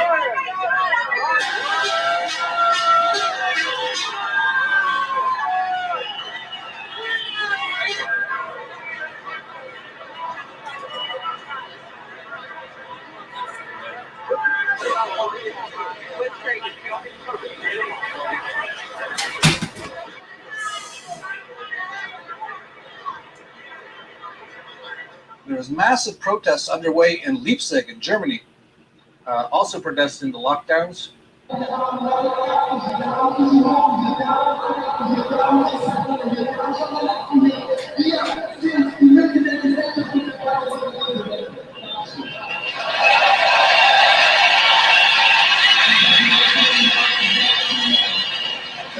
As I said before, a lot of people in Germany have seen this all too recently. So they're like, they recognize it right away. They're like, okay, locking us in our houses, setting up camps, destroying the economy. They're like, we better stop this right now because we know where this goes. So Germany's been one of the biggest to stand up to a lot of this stuff. Oh, there we go. And man, here's a video I saw actually, just so you know, Max Egan, Crowhouse, he's mostly on BitChute now. He puts in a ton of stuff that I was thinking of putting in, but he already talked about it, so I don't. So if you really like what I'm talking about, you want to get this kind of information, I'm leaving out tons of it because Max beats me to it. He's a few hours ahead in Australia. He puts in tons of information. I'll put a link to his BitChute channel down below. So if you like my channel, definitely subscribe to his and watch his videos because he includes a lot of stuff that I would have, but I don't have to because he already did. Kind of like the start and middle too, but man, stuff. Speaking of Nazi Germany, this is, you know, Paris. A lot of people think, you know, it's the fall in Paris right now. Beautiful, must be so beautiful. Everyone having their glasses of wine and smoking a cigarette and looking at the Eiffel Tower. No, that doesn't exist anymore. That hasn't existed in decades. Paris is a third world shithole, like literal. Like, I don't know if I even want to bring my kids there to even visit. That scary, that shitty, like ghetto. It's horrible. But it's getting even worse now. And like I said, speaking of Nazi Germany, this looks like what you would think it would look like in Nazi Germany. This is on the subway in Paris as they track down people and basically beat them up because they're not wearing masks.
Unbelievable. This is going to be very interesting. So many countries, like there's so many people, like we're talking millions and millions and millions of people waking up and realizing this is not what they said it was, But then you still have these huge crackdowns, and in many places, the people are really fighting back against the police, which is great. I don't know how much longer they can keep this going. We will see. This is probably the most important time in our lifetimes, the next few months. If enough people wake up and stand up and fight back, they can probably stop a lot of this. Although they've got plenty of plan Bs, they're going to do all kinds of false flags. But we can at least stop this current tyranny from happening. So we'll see. But really, all you can do is protect yourself, be smart. Oh, just so you know, we're going to do our TDD Summit on November 12th and 13th, but we decided to delay it by a week. Got really busy these last few weeks. This is kind of what happened last selection, actually. With our book coming out, we just decided to delay it. So it's going to now be November 19th and 20th. I'll be announcing it soon. We'll be announcing all the speakers and everything. It's going to be totally awesome. That's one way that you can really figure out what to do here.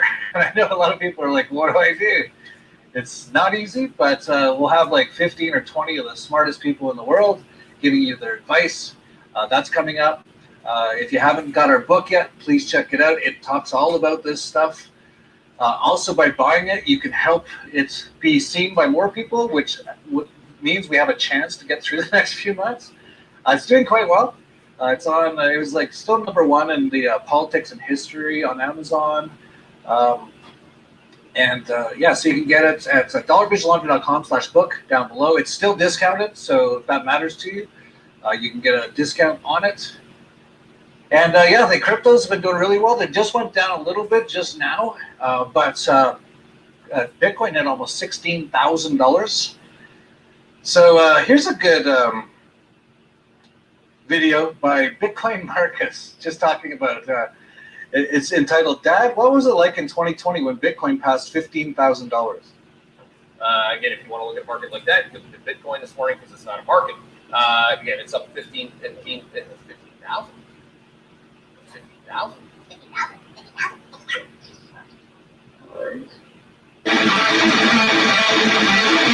10 years I've been wrong.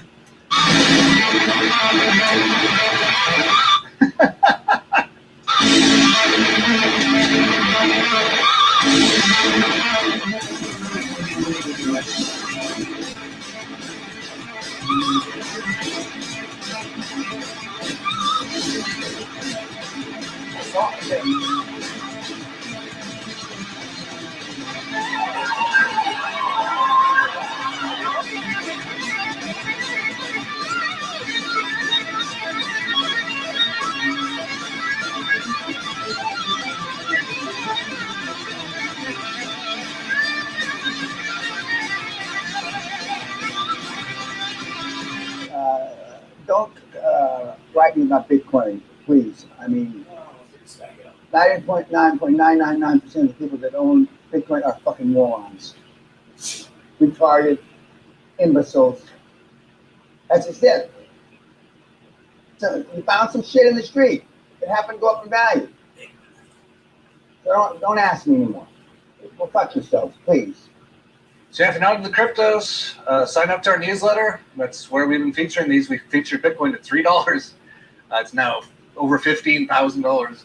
And we think going way, way higher, actually. I'll give you that much information. But you can subscribe to our newsletter, dollarvigilante.com/subscribe. We're making tons of money, and we'll see what happens. I don't know what's going to happen. This is beyond insane. This is really, just a massive shift. There's so many major shifts going on in the world, on every level, even consciously, spiritually, all these kind of things, that, really, if you can get through it, you'll be doing pretty well.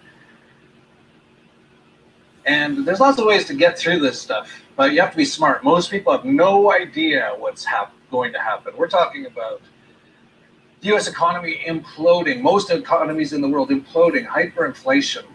Most people don't know how to get through that kind of stuff. So stay tuned to all of our stuff here. Get my book, The Controlled Demolition of the American Empire.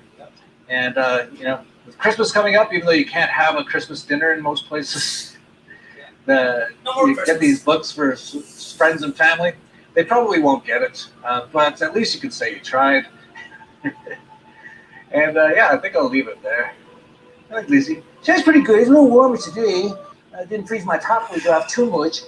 But yeah, it's starting to get cold again now, Greta. So I think we should go inside and, I don't know, maybe have some tacos. Look at the cushions. Oh, we got some pork tacos today. That sounds just fine. Oh, yeah, that's good. I can't believe these things. Hard times. Put so much stuff on shelf. Just hang on, after this is up, I'll give you some kisses.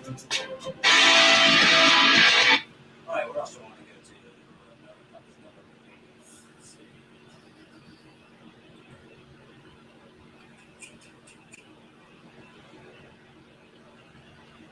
to? Been catching up on all these.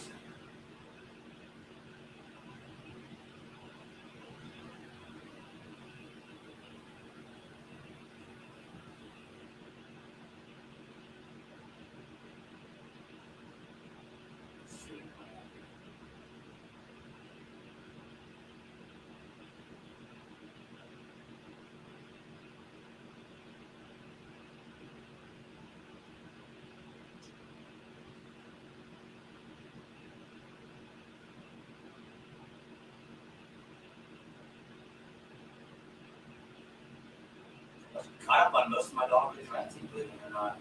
Keep going.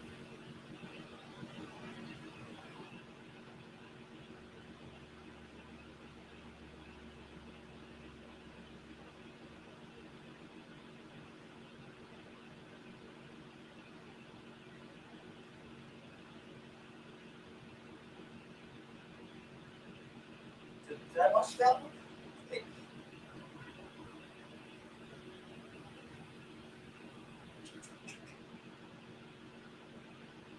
Yes, I did catch that. Yeah.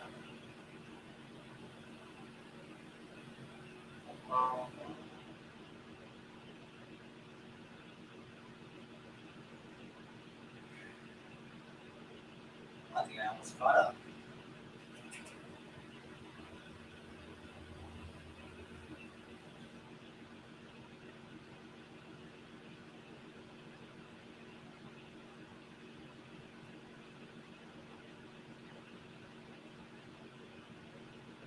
I almost got that stuff done. Thank God. What do I got? Just a couple more to do.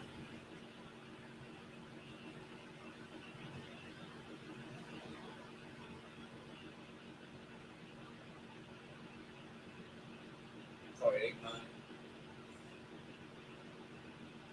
Darren Woodson. Couple helmets.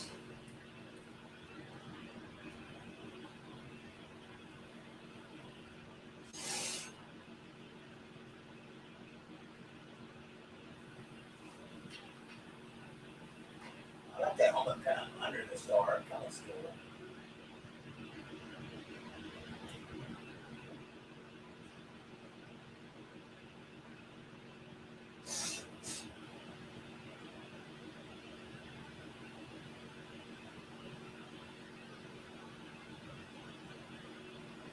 I'm debating on going and just get hammered. My friend's band is playing tonight. I don't know why they're the Wednesday night. I can understand the Wednesday night before Thanksgiving. Tomorrow isn't Thanksgiving, right?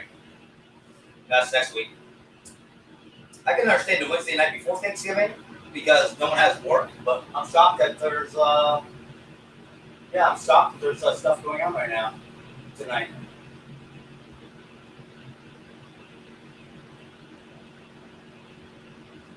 Would be the first time I've had alcohol being a little under the weather.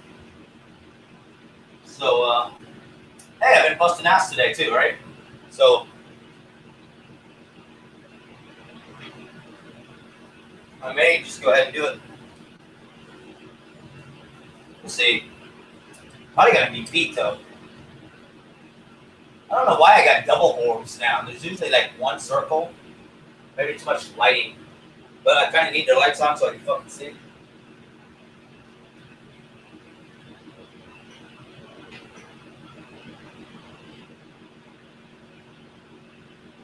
I can put those two there, yeah. And I've got these two over here. It's cool. Right? That looks fucking badass, guys.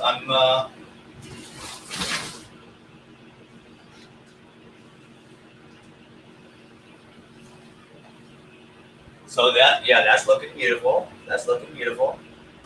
That's looking beautiful. I got all that. I got all that done up there. I cleaned that hard hat. I did all that stuff before I was live. I did all those cards. That section is beautiful.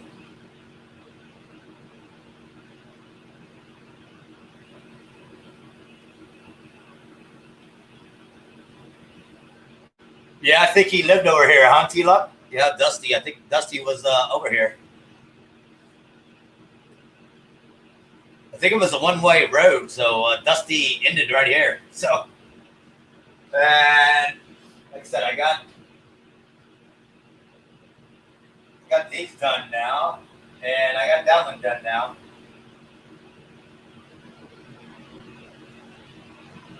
Look at the delay here. So now I got those two sloppy motherfuckers. Two sloppy motherfuckers to do, but wow.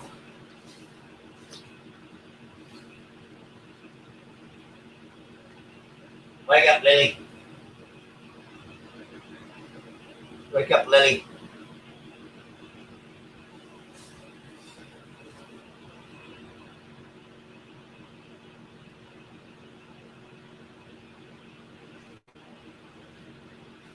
Let's see what that view looks like right there.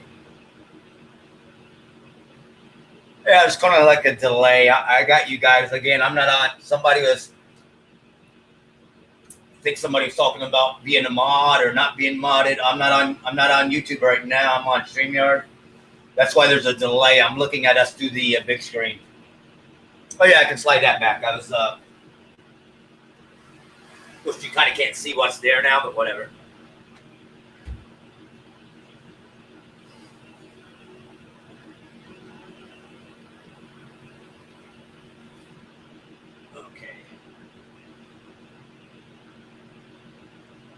Okay, where am I at right now? Yeah. I kind of need that out here so I can slide all that shit and put on there. Getting closer, though. Getting closer, guys. Getting closer.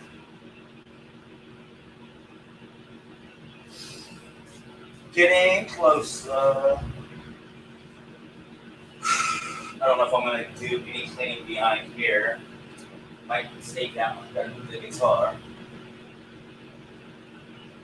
Move this guitar. Just noticed I got a broken string on that guitar too. It's the 8 or 9 gauge, so I got like a million nines. Could put a 9 on there. I'd have to find them, but yeah, I literally got like 25 of those strings around here somewhere. So I got to clean that and straighten, clean and straighten.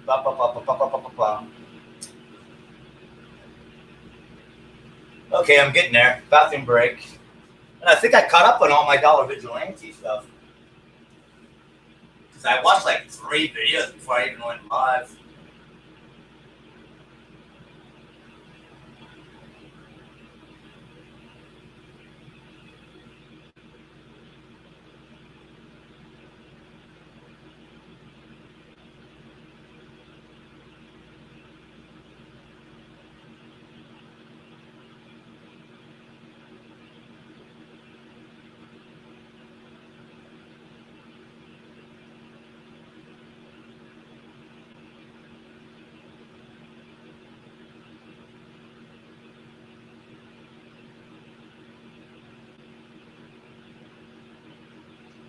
Okay, where am I at?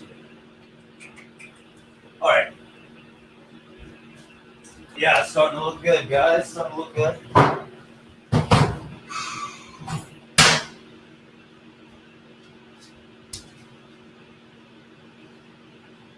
Now I got like dust debris all over my phone that I'm picking up and dumping in here. I need to mop the floor next. That'll be another day. That will be another day.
have no idea if I have any viewers or what. I can turn you guys on StreamYard and see what's on. What's on my smart TV.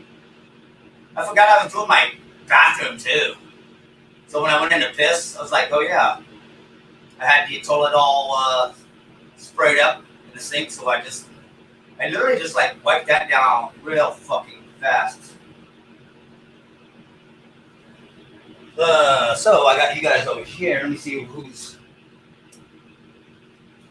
we got. Oh yeah, I can listen to Rebel News today.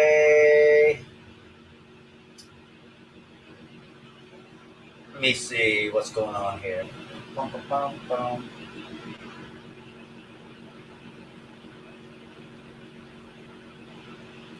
Dr. Shiva was just live. Massachusetts is the sewer that feeds the swamp. Dallas Cowboys report, which they try to do something daily.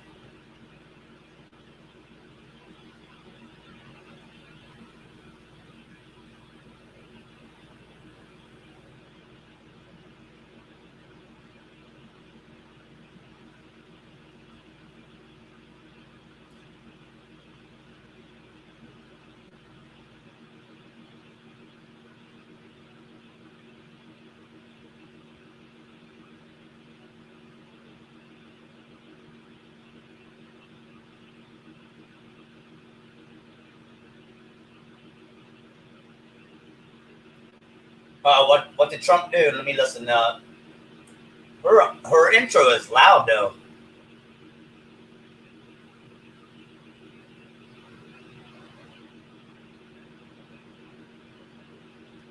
That here, and it's charged. Come on, what's going on here? Rooms to go holiday sale. Come on, man. Fucking ads. It's like literally, unless you get a zillion people and like half the zillion people watch your ads, they gotta watch them in full. You're not getting any money off that shit. Mine. It is a lecture video given by Thomas Schumann. His real name is Yuri Bezmenov. He gave this lecture back in 1980s. It took me a while to find this golden nugget. And the reason I uploaded this video on my channel is because it is a great lecture that helps us in understanding the current political scenario both around the world as well as in our own country. And I believe it needs to be seen. After watching this, you'll be able to relate what is happening today in many Western societies like America and Europe. And unfortunately, it is also happening in India. Since it's a long video, please watch it whenever you have time. And maybe you will get a bit more educated. The video starts now. Subversion is the term, if you look in a dictionary or criminal code to that matter, usually is explained as a part of activity. So now I gotta do that section. Destroy things like religion, government system, political, economical system of the country. And usually it's linked to espionage and such romantic things as blowing up bridges, sidetracking trains, cloak and dagger activity in Hollywood style. What I'm going to talk about now has absolutely nothing to do with the cliche of espionage or KGB activity of collecting information. So the greatest mistake or misconception, I think, is that whenever we are talking about KGB, for some strange reason, starting from Hollywood movie makers to professors of political science and quote-unquote experts on Soviet affairs, Kremlinologists as they call themselves, they think that the most desirable thing for Andropov and the whole KGB is to steal blueprints of some supersonic jet, bring it back to Soviet Union and sell it to the Soviet military-industrial complex. It's only partly true. If we take the whole time, money, and manpower that the Soviet Union and KGB in particular spends outside of the USSR border, we will discover, of course there are no official statistics unlike with CIA or FBI, that the espionage as such occupies only 10 to 15% of money, time, and manpower. 15%. of the activity of KGB. The rest, 85%, is always subversion. And unlike a dictionary of English, Oxford Dictionary, subversion in Soviet terminology means always a destructive. Yeah, when I was in the video, I was just watching. How did I get on that? I was like, what the fuck happened? Aggressive activity I didn't click on that. to destroy. Okay, there we go. All right, get through your little ad.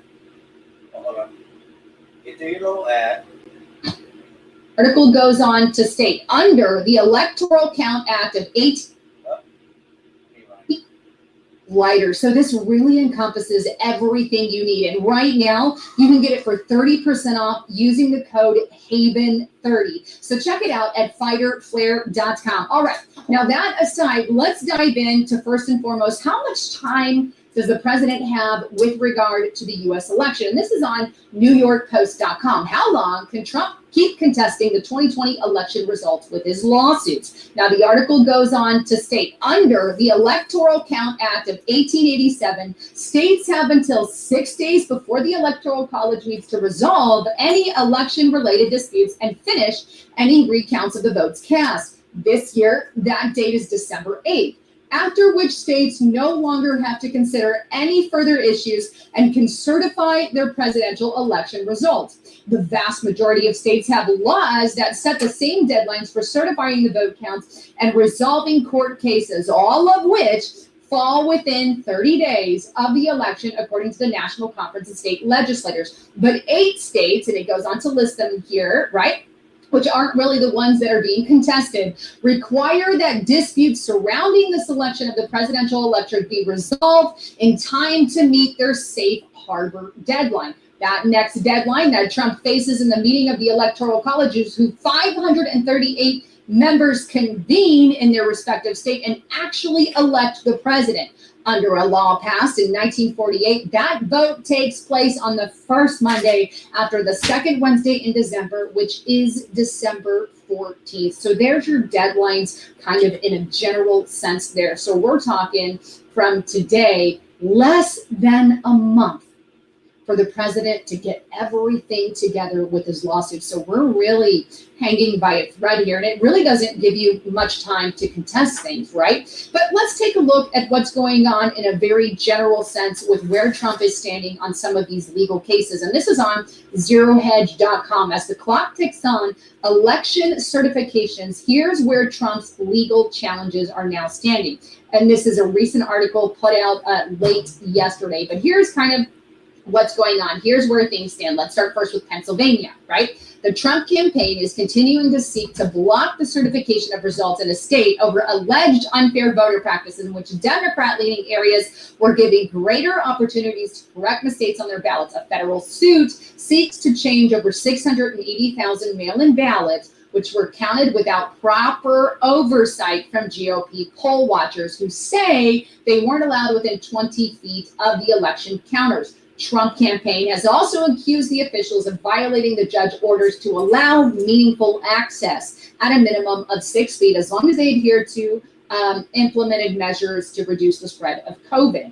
Another challenge seeks to disqualify ballots received after Election 8, which would, after an estimated 10,000 votes, or not enough to overcome Biden's more than 70,000 vote lead over President Trump. Now, here's an article that kind of gets a little bit more into it as well. This is on CBS News, where Trump campaign and Republican election-related lawsuits stand.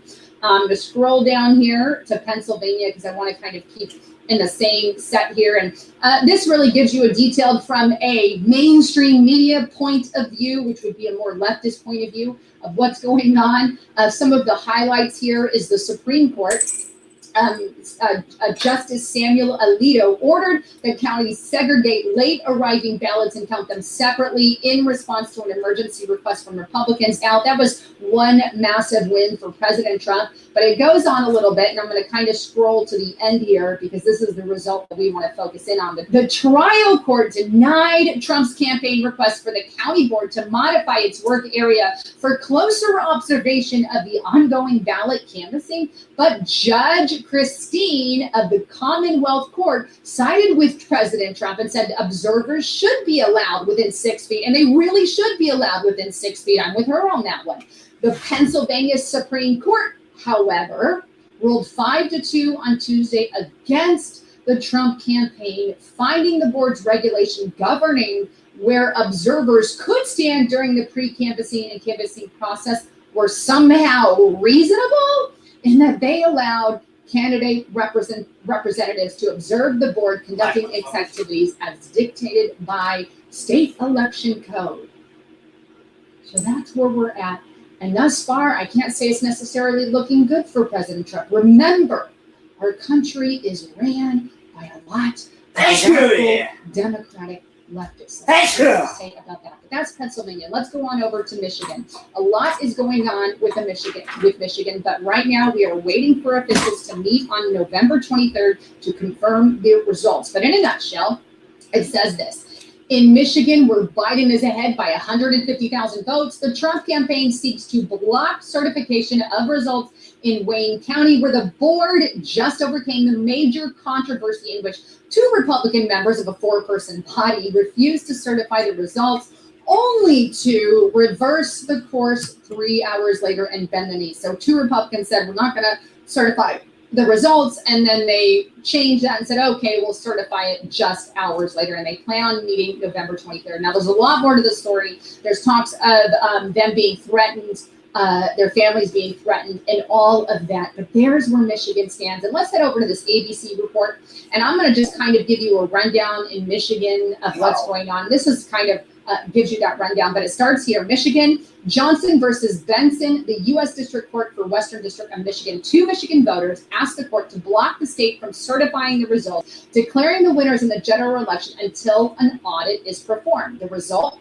plaintiffs eventually dismissed the lawsuit. Then we have another lawsuit here. 4 voters in Michigan claimed illegal votes were cast in the general election in Wayne and these particular counties. The result, the 4 voters voluntarily dismissed the cases. Isn't this kind of like a theme when you read through all of what's going on? Then we have another one, Trump versus Benson here. We have alleging ineligible ballots that were cast in general election. The Trump campaign asked the court to block the state and Wayne County canvassing board from certifying the election results. The Trump campaign dismisses the lawsuit. And we have another one. The Trump campaign and a Republican election challenger claimed that absentee voter counts were being conducted without inspectors from each party. The judge here denied Trump campaign's request to halt the ballot counting process. Then we have another one. 2 Michigan voters alleged there were numerous instances of fraud and misconduct in Wayne County, and asked the court to block certification of Michigan's election results pending an investigation.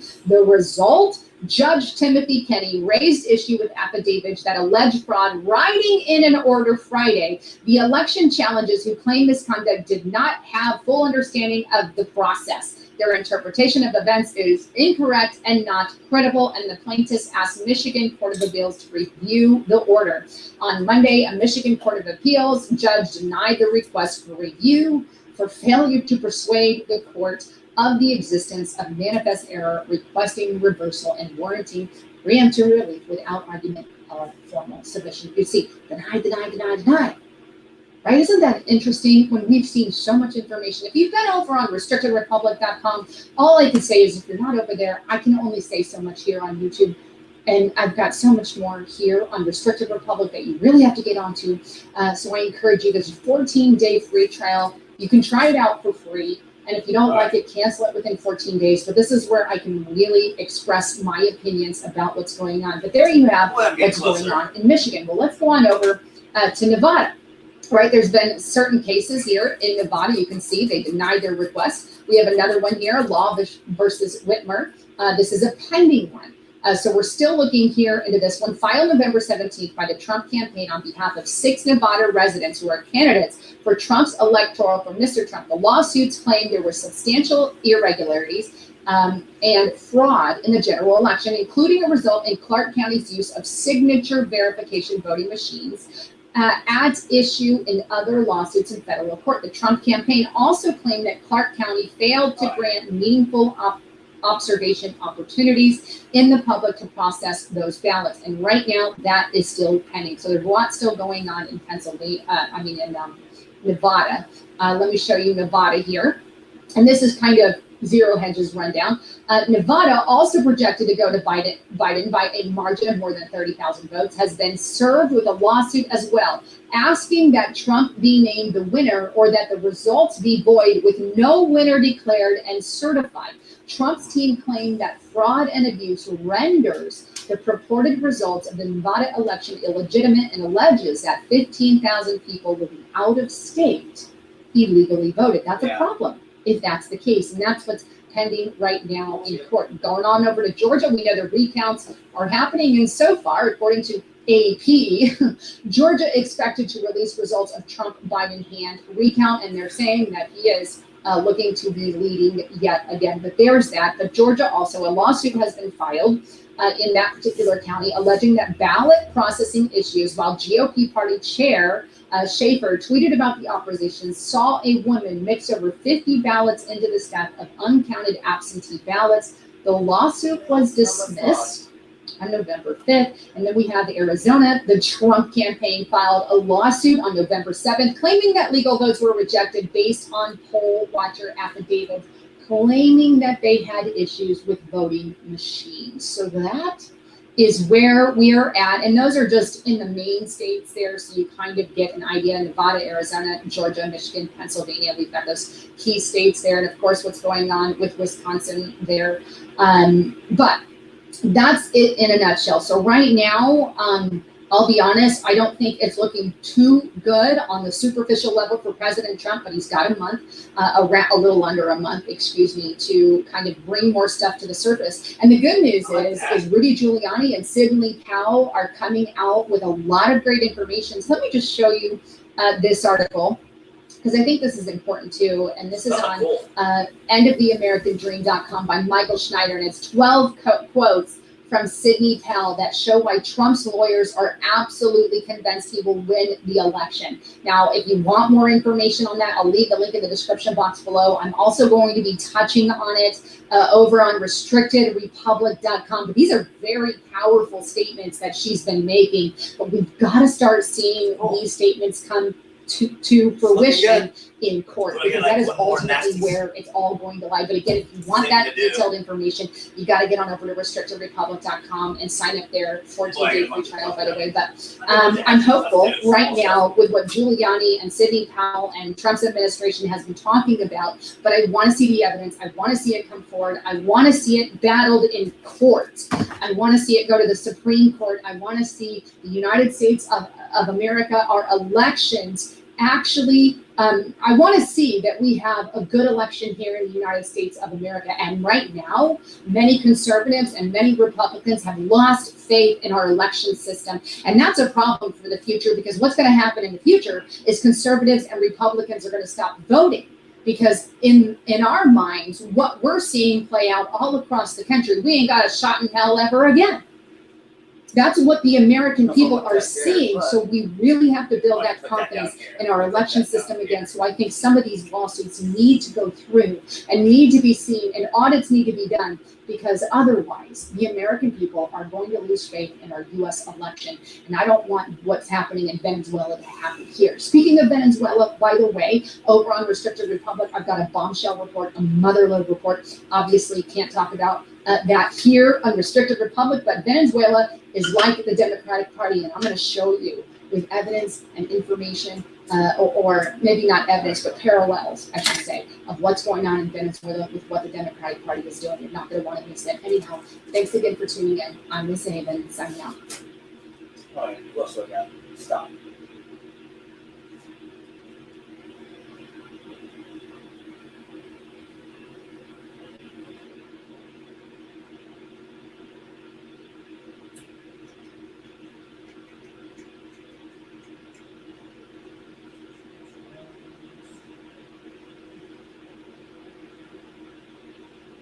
The war room. Okay, here we go. But also, keep a close eye on Wisconsin, folks. I know information from them, and the mayor laid out some of it, which is extremely direct, black and white. in Wisconsin, there's no mail-in voting, absentee voting by right. It's a privilege. You have to apply to get an absentee ballot. Our information tells us that when this audit of Milwaukee County is done, you will see up to 60,000 votes, which were made, which were put forward by those people who did not apply to vote absentee or mail. So all you have to do. And are those ballots segregated? Do we know, Boris, if those ballots are segregated? Because I think that's going to be the key. I think you guys are going to be able to prove that. A lot of evidence seems to suggest that these ballots should have never been voted. The question is, have those ballots been commingled with other ballots? And I don't know the answer to that question. We might have to get some folks under oath, under some sort of expedited discovery right away. Well, that's why we're doing the audit there, right? And the campaign, the president, we put our money where our mouths are. $3 million went over to Wisconsin yesterday, and we're paying for that audit ahead of time in Milwaukee County and in Dane County where Madison is. And what they're going to do is they're going to look at the voter rolls of people who voted. Then they're going to look at the application list. And guess what? We fully expect that when you look at the voter rolls, you're going to have tens of thousands of people on the rolls who did not put forward or their application to vote absentee and mail-in. And that's a very simple comparison to be made. So that is key information, key evidence that things I forget that those votes war, are thrown out there. they did something. And we're only down 20,000. And we're talking about Milwaukee and Dane County. And do we know where those votes are? Yes, Milwaukee. Yeah. Milwaukee. No. His question. We understand geographically. You understand? Yeah, it's not that geographically we know where you're focused. It's that, like Pennsylvania, are they in a pile that's been mingled? They're separated from the envelope and separated from the chain of custody of the guys that didn't actually request it. They went to them and they requested they do it, right? The 290,000 that are in the nursing homes or whatever. The question is that the congressman is asking, just like in Pennsylvania, if it's already mingled, how do you unmingle them physically to actually know that one's assigned to a certain person who shouldn't have been eligible to do that vote? Because there's a list of everybody who votes absentee mail-in. There's a list. It's in every state. Every state has a list, okay? And that list will provide us the names of people who voted absentee mail-in. There's a list of applications in Wisconsin because, again, it's not by right. It's a privilege. And all you got to do is compare and contrast the list. And anybody who voted who's not on the granted list, their vote is thrown out. And again, we're looking at Milwaukee and Dane County, where it's 70-30, maybe even 80-20 buying the Trump, and the difference in the whole state is only 20,000. So do the math. That just Milwaukee County could easily change Wisconsin, and then you have to add Dane County, where we believe there's 40,000 more of those votes. So 100,000 legal votes is what we believe we could see at the end of this audit. The American people are going to go nuts if this turns out like the FISA thing, where like we get all this evidence of all this fraud and we get all these reports that all these bad things happened, and then at the end of the day, some judge, some adjudicator somewhere says, yeah, but we just got to sort of keep marching along anyway. I'm so glad Boris is out there fighting. Who's fighting with you in Wisconsin? We've got a great lawyer in Wisconsin. I don't want to say his name because I'm sure he's on the pleadings, but I want to make it easy for the disgusting haters on the left to go and attack. We've got a great lawyer in Wisconsin, great team down there, and there was a victory that was made last night, which was in the middle of the night. The Wisconsin Board of Elections, as soon as we paid for this audit, they tried to go in. The Wisconsin Election Commission tried to go in and change the rules to make it harder to object to a vote. Well, our people went in there, they argued the case, and it ended up being tied, and the original rules apply. And that was actually a major, major victory for those who want free and fair elections and elections full of integrity in this country, because the rules that stood yesterday stand today, and those are the rules that will be applied to this audit. And that was a major victory for President Trump and all America yesterday in Wisconsin.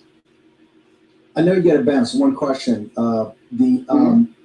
The holistic approach here. There's some word out that the president may have some of the state senators or the head of the state senate in Michigan come to the White House. There's talk about rallies. You guys did a great job today in presenting the facts, right? And I think people's heads were blowing up. Of course, they tried to spin it about Rudy's hair dye and other things, but if you actually look at the throwdown, it's pretty impressive.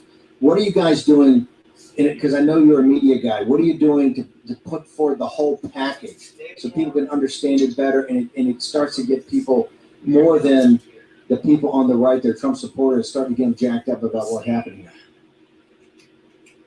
Well, first of all, let me tell you something. Standing there next to the mayor, he's looking good. We're all working up a sweat, and we're in a fight here. We're in a full-fledged fight, and we're going to continue that fight. And we're doing it in the courts, and we're doing it in the media. I'm doing about 15 interviews today on TV, on radio, always here on with you, Stephen. What are you, the number 2 most popular podcast now in the country? So, and in the world. So, and he's going to Call Her Daddy down one of these days. What'd you say? Yeah, we're going to call her daddy down. We're going to jump ahead of that. Does anybody have any That's number 1. questions for me? Because I don't know that's what Ben is missing. Yeah, we know you got a bold, Boris. Thank you very much. We're going to put your social media up in the next segment. Thank you very much for taking time. We know you're pressed for time. Fantastic. Say hi to the mayor. We'll be back in a moment with our co-host. Could someone be stealing your identity or hacking into your phone or laptop? It can actually happen from across the room or from thousands of miles away. Or a company you trust with your personal information could be breached. Your information is in more places than ever. You need more protection than ever. That's why Norton and LifeLock are now part of one company, providing an all-in-one membership for your cyber safety. Norton 360 with LifeLock gives you identity theft. Quiet down on that ad, please. The same one I have now. See, it's kind of looking pretty cool there. It's like I'm running out of room. I got so much stuff. Now I got like all this stuff right here. I think I just need to, I don't know where to put it. Hide it somewhere. Oh wow, this is coming along pretty good. Yeah, it's starting to finally starting to come along here. Gotta move everything out of the way.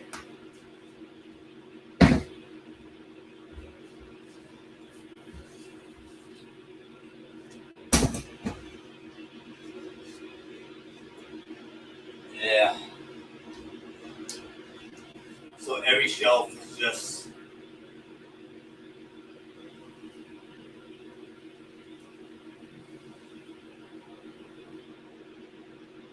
yeah. It's looking great.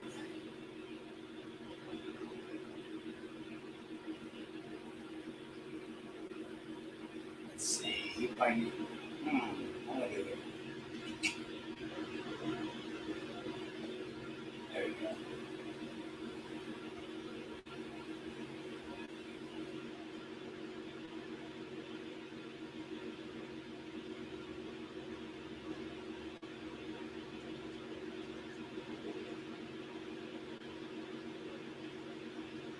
Yeah.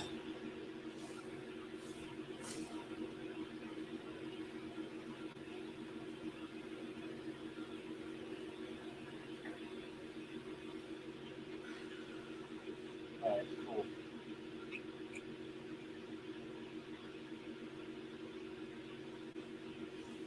Oh yeah, it's pretty cool. All right. Am I almost done here?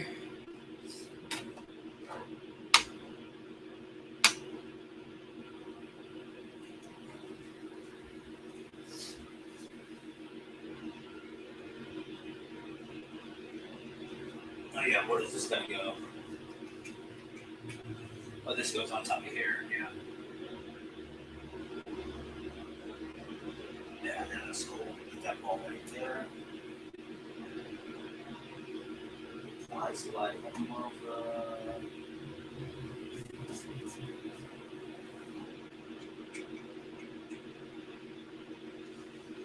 wow, I'm almost about to call it a day. About to call it a day. Fucking kicked ass though.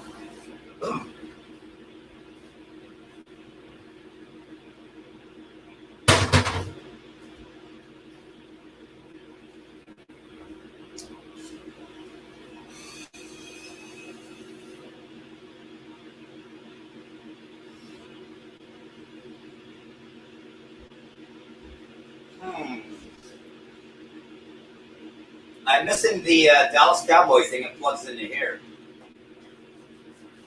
Where did it go? It lights up and stuff? No, where the fuck did it go? Oh, he's back. Now, see, the lawyers are, they're in the pleadings because they're afraid they'll get doxxed and beat up. So that's why you got to get Gates's book, Firebrand. You'll learn a lot about just the way things are, right? And I noticed, and you said it earlier about getting the applause, but I noticed when Trump put it on his shoulders at the end in the final 3 weeks, it was just him driving this thing. I would look at the thing because I'd watch them all and I'd see you kind of had, what I would do is wander around the sides of it and kind of observe. Watch the crowd, watch the audience, see what they're moving for, see what's moving them. You were asking some questions there, and Boris did a great job as being a lawyer and not answering them. Oh, no, I thought he gave good answers. No, what's the point you're trying to get? You're trying to get to a point for a reason. What are you trying to let the audience know? I'm concerned that despite the ability to show irregularity, to show illegal voting, illegal ballots, ballot laundering, that the remedy, the thing that we have to ask the court to do, is something that a court would be willing to do. And to date, there is not evidence that a court is willing to discount a batch of ballots because some of the ballots within that batch are illegal. Based on the margins in these states, and they are ever changing because I think they're still finding votes in the Okefenokee Swamp in Georgia. But based on the current margins, you're going to need large swaths of illegal ballots thrown out. Now, again, I mentioned the litigation in Nevada because I think there it's a very C-spot run train of evidence where if someone has gone somewhere and voted in another state, then it's very clear that that's happened. But then how do you go find their illegal vote in Nevada and unwind that from the place where it currently exists? The failure here is we didn't catch these guys on the front end, Steve. I mean, honestly, you've got to catch this kind of fraud as it's happening. It's not the type of thing afterwards where you can easily maintain that chain of evidence. And I think that's why I asked Boris, what is the first evidentiary hearing where we are going to be able to go get certified evidence reviewed? Because right now, he's right. It's the Democrats, their lawyers, who are trying to litigate the sufficiency of pleadings rather than getting to the introduction of evidence. Do you think that in Pennsylvania and in Michigan, the problem will get to be that they took them out of the envelopes, they mingled them with the other votes, and it's just too big a leap for a judge to sit there and go, hey, I understand there are illegal votes there, there are votes with no chain of title, the votes that shouldn't be there. But, well, what can I do? But I can't unwind it, right? And in Wisconsin, I can't unwind it. And by the way, the Democrats knew this, which is why they blocked the observers. And that's why they mingled the ballots. Exactly. They were throwing out the observers and mingling the ballots by the hundreds of thousands as fast as they could. Now, you can't do that in Florida under our laws because we scrutinize the mail-in ballots as they're coming in. So you don't have batches of hundreds of thousands that you're processing at one time very quickly as you're excluding the observers. You're doing them in daily batches, and that allows greater clarity and greater checks on the authenticity. And as a profile in courage, you don't see, as you view it today, a state assembly, a group of legislators, not putting up an alternative slate of electors, but just saying, we can't certify this, we want to kick it to we want to go past the safe harbor, not send electors to the Electoral College, and let you guys, let Congress, let the House deal with it in January. Well, Steve, I think you've just given the listeners the true legal strategy. I mean, what I think is happening here is that with just the total failure of these elections processes to validate legal ballots, that there is such a broad concern among legislators that they would take an extraordinary action. I mean, that is an extraordinary action. Not to certify what the state did, but Right. then again, not to put up an alternative slate of electors and just say, hey, there's a remedy for this. The remedy resides in the House. It's been done twice, only once after 1876 or in 1876 when this was set up. Do you think in Michigan and Pennsylvania, Republican-controlled legislators would have the stones to say, hey, we got to deal with these mingled ballots, right? It's just that you can't let it be stolen like this. And just say, if they don't, Steve, where we're at is basically like if you can cheat in real time and you don't get caught in real time, you get the power in this country. Like that will be the conclusion of this story if that. And Brando, I have red, white, and blue lights that I used to wrap around this. Red, white, and blue lights, and they look awesome, but they're a pain in the fucking ass. If I get bored one day, I could do them again.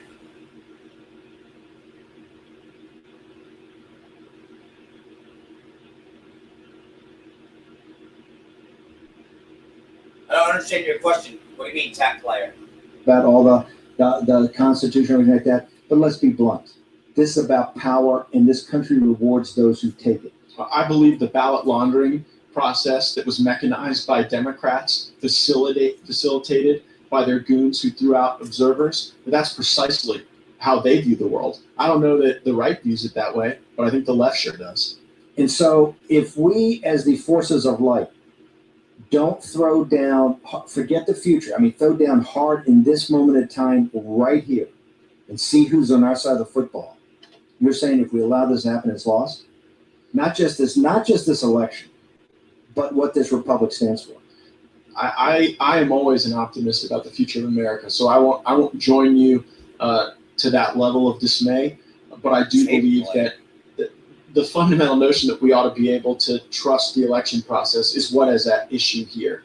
And I think that we could be headed toward sort of a swirling series of complex remedies and not a true vindication. You were on the plane on Air Force One and went around the country in something that was equivalent to a Great Awakening. 96-mile caravans in Arizona, 30,000 Latinos and Hispanic is coming out for anti-communism. Butler, Pennsylvania, 54,000 people, and dozens of other examples. You saw it. When will we ever have a candidate that is so tough, so larger than life, such a command presence, whether you like him or not, is Donald Trump? If you can't do it here, you're never going to have, when are we going to have this again? If you lose it here for your set of facts of a pure power move, smash mouth, hey, and guess what? MSNBC and CNN is not even going to cover the press conference. We don't need to cover the press conference. We could care less about Wisconsin. We want it, and we're going to take it. If you can't back a Trump who's a carnivore, when are we ever going to be able to do this again? Well, we need to just bottle that and inject it into the veins of the state legislators in some of these disputed places, Steve. But I honestly appreciate how hard President Trump fights for the rest of us. And frankly, I think the party needs to make sure we're fighting just as hard, not just for him, but for the future of the electoral process. Okay, a new paper, a new online site opened today in Georgia. Michael Patrick Leahy is the proprietor of this, launched them all over the country. Leahy, Media Matters has already lit you up. So tell us, what did you do in Georgia, and why are they melting down, and what's the purpose of it? Well, in conjunction with our partner John Frederick, John Frederick's Radio Network, we've launched the Georgia Star News. And the good news is we're based in Atlanta. We have two great reporters on the ground right now doing great stories that no one else is doing. Basic things about this recount, about the special runoff elections coming in January. We're reporting it, and no one else is down there reporting it from a conservative perspective. We've already got 10 advertisers in our first day of launch. There's a big demand for this.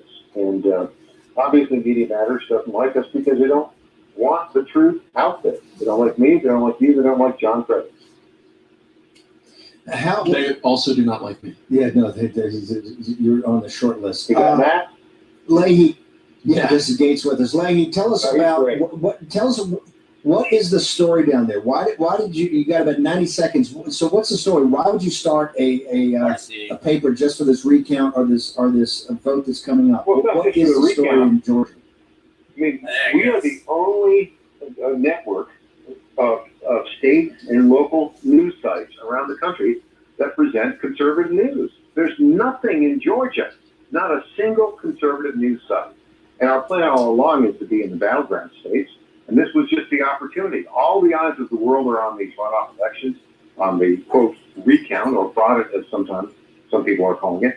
And John Fredericks and I simultaneously said, we got to be there. He's down there in Atlanta broadcasting. Now everybody in the state from the Republican side is there talking to him. We've got 2 reporters, about to be 3, on the ground, going to rallies, going to interviews, going to the Tom Cotton rally.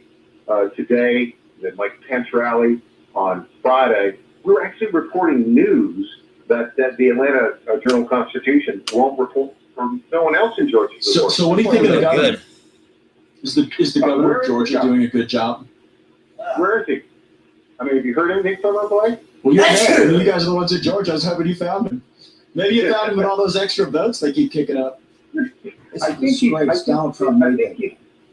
about to have his face on a picture on a milk carton. All right, that people are looking for him because he's kind of silent on this issue, and it's really unfortunate that. And of course, it's left to Lynn Wood to file a lawsuit as a voter down there, demanding that the Secretary of State not be allowed to certify these votes because he entered into one would argue is that unlawful consent. Michael, we got to bounce. We'll put the access to the site up next. Call back from Michigan with us.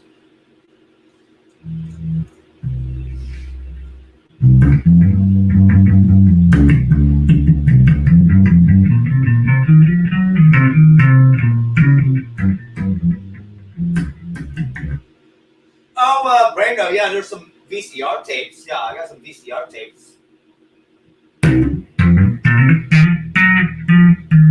think I found them at a flea market years ago.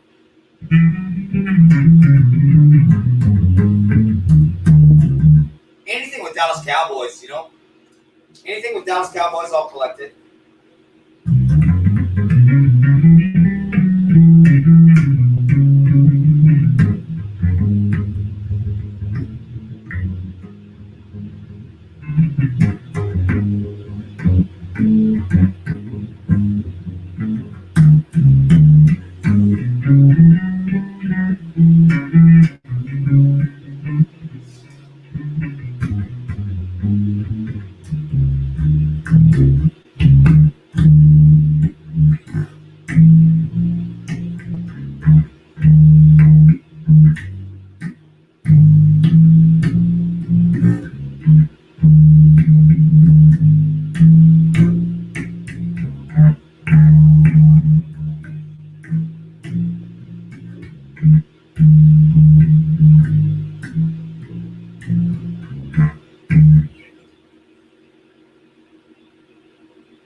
Okay, so the bass sounds pretty good.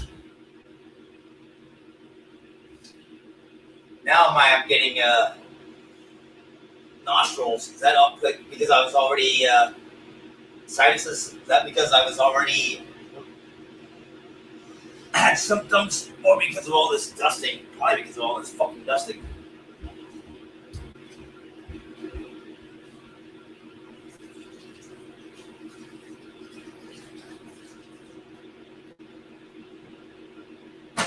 Blow, blow, blow your nose. Gently down the live stream. Ah, there we go.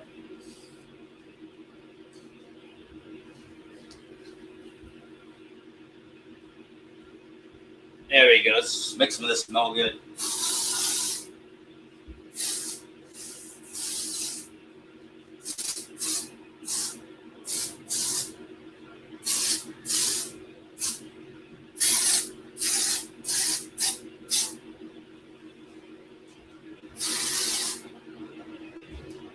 That way I don't smell like old dust or clean dust. Maybe I'll give it a clean scent.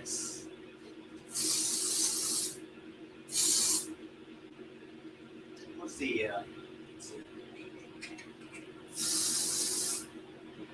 I got a couple of those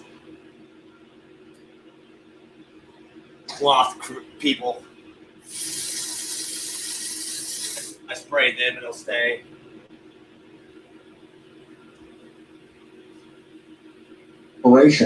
We're now closing in on 20 million. This guy he just flips a thing on it. He's got 2 million. He's got the hottest one in the country. I give take on the day's news each and every day. It's called Hot Takes with Matt Gates. Available. Hope folks will check it out. Let's get to this interview. What time do you put it up every day? Every day it's up around 3:30, 4 o'clock. So ready for that afternoon drive home if you're still showing up somewhere to work. Perfect. Okay, we got former State Senator Patrick Kolbeck from Michigan. Sir, you saw the press conference. Did you think the case was laid out about what's going on in Michigan? And if not, tell us what they should have added to it. The key thing to point out in the case for Michigan is that chain of custody was not maintained from all the way from the qualified voter file to our voter registration database to the poll books. So they had 3 different versions of the poll books at the Troy-Davie County Board alone, down to the ballots, so they were not maintaining integrity around that. We had ballots delivered in the middle of the night, 61 mailed in without any sort of seal associated with them. And then we get to the basics of a vote tally, which is not, there's no chain of custody around that, particularly around paper chain of custody and electronic chain of custody. When you've got the tabulators connected to the internet, there is 0 chain of custody around the vote tally. So is it any wonder why we had strange vote flipping happening in the middle of the night? So that's the key case that we're going off and making, and they hit elements of that today, and primarily we're providing the evidence associated with why we believe that this election was riddled with election fraud.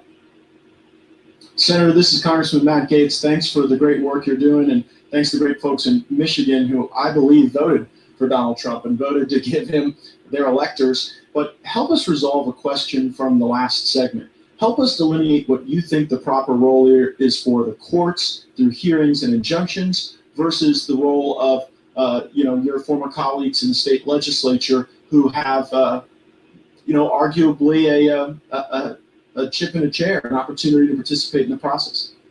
Well, I think my colleagues in the state Senate and the state House, one of the key things that they could have done that didn't happen was push back against some of these crazy COVID regulations that were being pursued by our governor, because I saw how that was used specifically to subvert election integrity on election day, whether it came to blocking poll challengers from having access to oversee the duplication of military ballots so that they could fit through the tabulation scanners, or whether or not it was some arbitrary 6-foot rule that kept them from actually seeing whether or not a signature could be verified. So that's one thing. But as we go forward in the process, we have a case where our Wayne County Board of Canvassers rejected the certification of the election in Wayne County.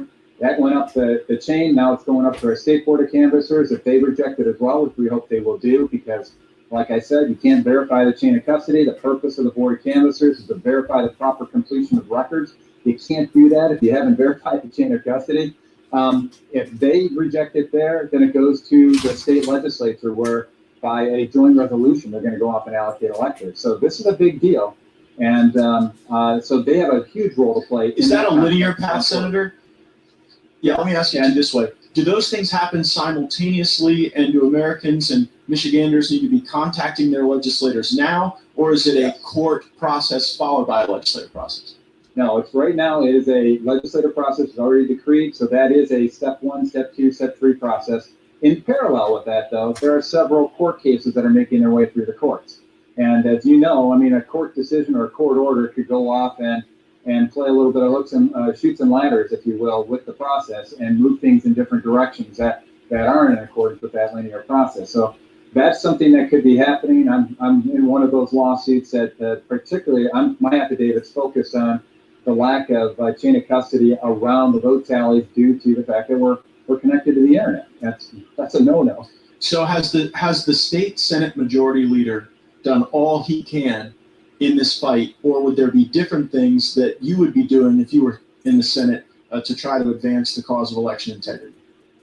There's a lot of things I would be doing differently. I got to say, the Senate majority leader right now, Mike Shurkat, served with him for 4 years. Together, we led the passage of right to work in the state of Michigan. So we're not afraid of taking on big issues. But right now, we've got to be bold in our assertions around this election fraud that's happening and make sure that we take that on. They're currently holding joint hearings on the election. They had their first set of those hearings today with public testimony at least, and they're going to have another session tomorrow and next week, and I'm hoping to testify out there. But as far as key courses of action are concerned, there's key questions that we should be asking around the chain of custody. When it comes to the qualified voter file, we never got satisfactory answers around the involvement of Rock the Vote in entering data into our qualified voter file. In Michigan, we found that 8.1 million people voted, yet there's only 7.8 million that are actually eligible to vote. And just to put that in context of the election, there's a difference right now, a vote difference of 146,123 votes in favor of Joe Biden. What happened to all those 300,000 votes? Were they entered in creative writing contests by our folks at Rock the Vote? How did that data get into there? Why is there such a large discrepancy? Those are the questions they should be asking. What do you mean? Rock the Vote had access to the voter files? What are you talking about? How did they get access to actually? How did that happen? Very irresponsibly. Our Secretary of State entered into a public-private partnership with Rock the Vote. And for those of you who don't know, Rock the Vote is back in the old MTV days. They target younger demographics that tend to vote Democrat. And so the whole idea was for them to go off and tilt the vote, if you will, in favor of Democrat voters. And so they were given access to provide direct data entry into the qualified voter file, something that no other organization had. So it raises questions. What kind of oversight was provided associated with that? They won't even give us a copy of the contract that Rock the Vote entered into with the state. And so that's huge questions. And that's right at the start of the chain of custody discussion that we were having. That defines who's eligible to vote in the state of Michigan. And so everything downstream, once you breach it anywhere in that chain, you breach the integrity of the election. The statewide board of electors are tentatively scheduled to meet on Monday afternoon, correct? To certify this. Obviously, they have flexibility in that. When you say step 1, step 2, step 3 in this process, where do we stand? Since you haven't really ascertained whether you can rescind or not rescind. You haven't ascertained whether the vote pre-rescinding was conditioned upon a full audit being done of Wayne County, which they said they were. The Secretary of State completely threw that out, double doubt him, right? Everything right now is kind of a mess. How do you unwind that so people actually understand what the critical path is? Well, I think the key thing is for people to get an understanding of some fundamental civics. What is the role of the Board of Canvassers? Most people didn't even know we had a Board of Canvassers until this became an issue. So you got to go off and understand that their goal is not to simply rubber stamp the election process, is to go off and verify that all the records were properly handled. And when you have in the city of Detroit, where 71% of the absentee voter precincts did not reconcile, which means that they didn't balance their precinct, which means that the number of people eligible to vote and who said that they had voted or they checked off they had voted in the poll book does not equal the number of ballots that you have in hand, that's a recipe for fraud, because what happens under Michigan election law is that any precinct that does not balance is not subject to a recount. And so you can make the case too that I was there at that Wayne County Board of Canvassers meeting. They got counsel from the Wayne County Board of Canvassers legal counsel that said that wasn't the case in Michigan law, and that's incorrect. So they were. Yeah, that doesn't sound like a recipe for fraud. That sounds like circumstantial evidence of fraud. Well, we got lots more where that came from, I can assure you. There's the tough part is triaging and highlighting which elements of fraud you want to go up and highlight. Anybody who denies the existence of fraud in this election, particularly in Michigan, particularly at the Detroit AD County Board, where I was there in marathon shifts with a lot of volunteers out there, just is not listening and not paying attention. But it gets back to what Congressman Gates asked Boris Epstein in the first segment. All of these things were all commingled. So you just have a batch of ballots that people vote. You can't go back and you can't recreate the chain of custody.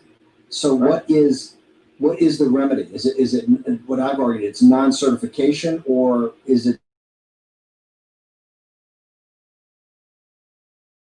just the remedy coming?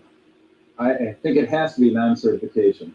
And if that leads to a judge order that says you got to do a revote, so be it. But that's ultimately, how can you certify an election when certification depends on the attestation that you had proper records processing throughout the whole process, and when you know for a fact that you didn't have that? The chain of custody was not preserved, and there's no way they could demonstrate that if they were pressed to go off and provide that information. And what is your level of confidence that the folks in the Michigan legislature understand that is the ultimate remedy that is going to have to be accessed here? You know how it I mean, works. are they going to fight? Are they going to do it? Or are they going to roll over? That's the real question, right? Yeah. And that is the real question. I can tell you, I've watched them throughout the Governor Whitmer's executive order back on March 23rd, where she locked down our state in an unlawful manner. Even after she was rejected by our Michigan Supreme Court with a 7-0 unanimous ruling, I didn't see much pushback. I mean, the governor is now using administrative agencies to implement the same executive orders that she implemented previously under the state of emergency. So, and I haven't seen enough pushback there. Now, I'm hope springs eternal. Why don't they want to fight about this? What do they think will happen in Michigan if this is allowed to persist? From my personal experience, I don't think they understand the process well enough. And I think they're given counsel from Senate Majority Counsel and House Majority Counsel that may be at odds with what needs to be done here. Senator, by the time this happens, the entire world will be focused on this legislation. They will know the names of all these people. These people will live in American history. It's not going to be any hope. If it's going to come down to a certification of the vote by the state legislature, everybody's going to know this. So they'll know the scale, they'll know the stakes. Yeah. If that's the case, how do you think they'll come down? I understand that the head of the state Senate is going to go, or may go to the White House tomorrow for a cup of coffee. Is there any truth to that rumor? I've heard that as well. We'll see what happens. What people are looking for is leadership. But why am I the one talking about all this on the media, right? I'm a former Michigan State Senator. I'm a former candidate for governor. I'm a poll challenger. I was there at the Detroit 80 County Board. I was there at the Wayne County Board of Canvassers. I've seen what's going on. I helped form an organization called the Election Integrity Fund. I've been documenting what's going on with this whole election process at my website, letsfixstuff.org. So we're getting information out. People are hungry for that information, and they're not getting it through the mainstream media because of censorship, and they're not getting it from our elected representatives. People are desperate for somebody to stand up and say, this is what's going on. Please lead, take the helm, and let's get this into a fair and free and transparent election. They're not seeing it right now. So it took me hours just to do all that, but fuck. They needed it. Bad. Maybe I should get the flu more often. No, I feel pretty good, actually. Facebook's just simply Patrick Colbeck.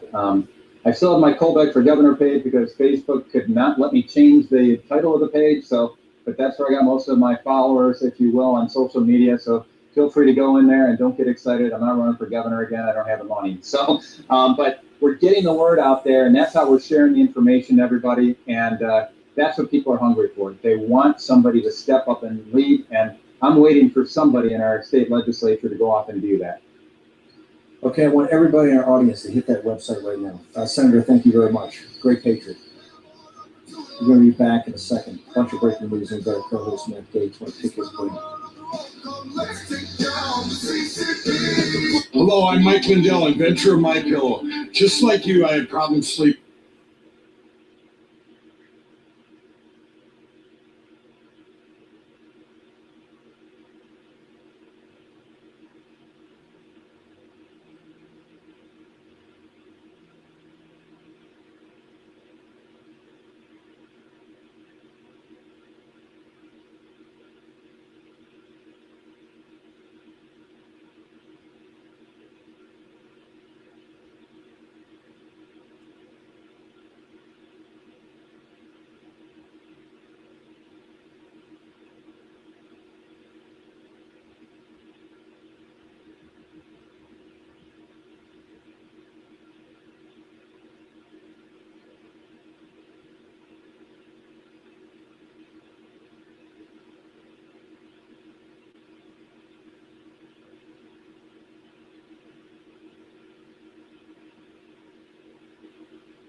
Yeah, I don't normally watch them when they do their live stuff. You know what I mean? I normally don't, but because a lot of times they're just bullshitting, and which is cool. They get to interact, they get some donations and all that good stuff. But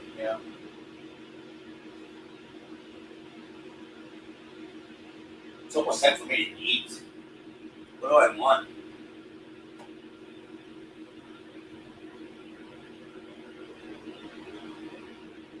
Good question. What do I want?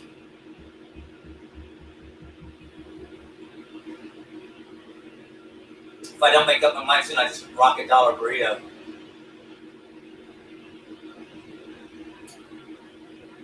Toast it down in hot sauce. It's like the easy way out. I can't make up my mind, I just mumbo.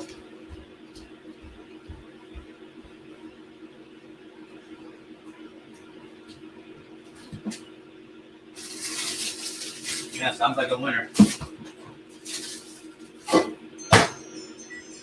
Food's food, I'm not picky. I'm out of fire sauce, so I got a little bit of Frank's and a little bit of Louisiana. Man, I need to go hot sauce shopping. Oh yeah, I got that hot sauce from the 7-Eleven the other day. That's pretty good. What's that stuff at? Is there any more of that?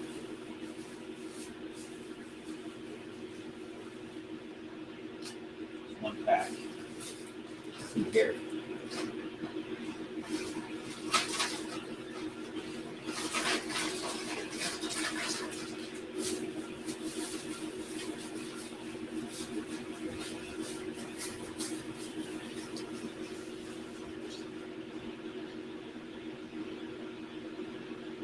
Are you feeling it in Michigan? Do you feel that because the whole world's going to focus on these things? These House of Delegate guys and the state Senate people are going to be raised up to a level. People in India will know who some of the individual names are. Do you think have you seen so far the courage there that's going to take to make some of the calls that are going to have to be made? I spent 6 years in the Florida legislature, spent 4 years in Congress. In my experience, you try to start with the greatest universe of people willing to hold the line as possible, and you recognize that over time, pressure is going to shed that group of people, and you hope you've got enough to complete the mission. It is far more difficult when you hear the former senator from Michigan saying, well, I'm looking around and I'm hoping that someone in our state legislature will step up and demonstrate leadership. Saying when you had nothing, you're starting like with that. Yeah, when you sort of have to grow the enterprise from, a guy who ran for governor and is a former senator and clearly knows his stuff. I mean, he's a very bright man and knows what went down here. But you need somebody wearing a legislative pin in these states to step up and say, follow me. I'm going to fight for our voters. I'm going to fight for the legal vote. I'm going to fight for the country. And I'm hopeful we'll see those folks emerge. But in the absence of them at any scale, it seems to present a real challenge. What happened? We just had some breaking news in Pennsylvania. Yep, coming out of Pennsylvania, we discussed the state government committee passing the audit yesterday, and now the full House chamber has passed that same legislation. So when does it go to the resolution? Senate? It goes to the Senate tomorrow. It heads over to the Senate. So we'll see What are the time triggers on that? that? We are in a race against the clock. No. We're We're burning daylight right now, right? Don't you agree? I would. We've got the courts going this way, the legislature's going this way, the process to certify going. They're concurrent. Yeah, the electoral college process is like a train that is going to get to the destination, right? On the 14th. Yeah, and the question is, when we arrive there, are we going to have the sufficient goods from the evidentiary development to really make the case and throw this thing to the House of Representatives? And what we want to ensure is that we don't just kind of send all this off to committee land and then wring our hands and wet the bed at the end of the day when they start certifying electoral college votes. You're one of the voices that the president listens to. You were on the plane there in the last couple of weeks when he delivered this massive game day victory. People are saying this is the end of democracy. Other people said today this is a coup. Krebs, who ran DHS, said it was the scariest hour and 45 minutes of television in American history. You've got hyperbole all over the place. I know that the publications are trying to track you down right now, but what the president said about Kemp today, he's not happy, right? What would be your advice, given the state of play, of how you've seen it in the press conference and you see what's happening in Wisconsin and Michigan, and you're sitting there in Nevada, you said, hey, there's a lot there, right? But to make it orderly, what would you recommend to the president and the team? Well, to the legal team, I would suggest we have to find the state where we can get to an evidentiary hearing as quickly as possible and we need to prevail in that hearing with some relief. Winning or losing a series of hearings judging the sufficiency of allegations on paper is not going to get us to where we need to go to ensure that illegal votes are not counted and that they don't sway this election. That would be my advice to the legal team. To the political team, you don't win fights without champions. And we got to go cultivate some. And we got to go and buck them up. We got to find some of these folks in Pennsylvania. And I know there are some folks in the Pennsylvania legislature who see this for the fraud that it is and who want to clean up their act and who don't want to be a laughingstock for the country and for the world. But we got to get those folks. We got to get them in prime time. We got to build them up, because this is not going to be a deal driven by like the Jim Jordans and Matt Gaetzes up in Congress. Like, we're going to need people fighting this thing out, slugging it out in state legislatures first, and we got to curate those champions. You're a big believer in the theory of victory begets victory. You have said, and you told the legal team and the political team, you got to focus on flipping one. You need, if you won, the dominoes may fall, but even if you just get one, Biden's backed into a corner because it shows the thing was illegal. If you had to talk to the legal team today to focus on the one, we got a couple minutes left. Matt Gaetz would focus on which one. If you had to put the chips on it, and I said, I got to get one, I got to get it before Thanksgiving because I'm running out of time, where would you go? Georgia is the state that seems to be moving in the president's favor with the most rapid trajectory, even though, as we heard from the reporting directly from Georgia on this program, the governor is sort of absent. And so I think that there we've seen the most movement. We've seen these new ballots found almost each and every day. They're finding ballots in Georgia. And so I think I'd play hard there. But these Wisconsin allegations that Boris was talking about are equally as serious if you can get to the records. So it's interesting. You even said, hey, Nevada's blatant. You think Georgia and Wisconsin are lower hanging fruit just if you had to get the one? The margins in Georgia, I think, are going to be so slim when we finally get down to these ballots. You're not going to have to show as big a contaminated universe as they're going to have to show in Nevada. But I think in Nevada, the evidence is so clear because they had a whole operation out there in the West Coast to get these California woke-topians voting in Nevada, even though they lived in California. And some of them were voting in California, too.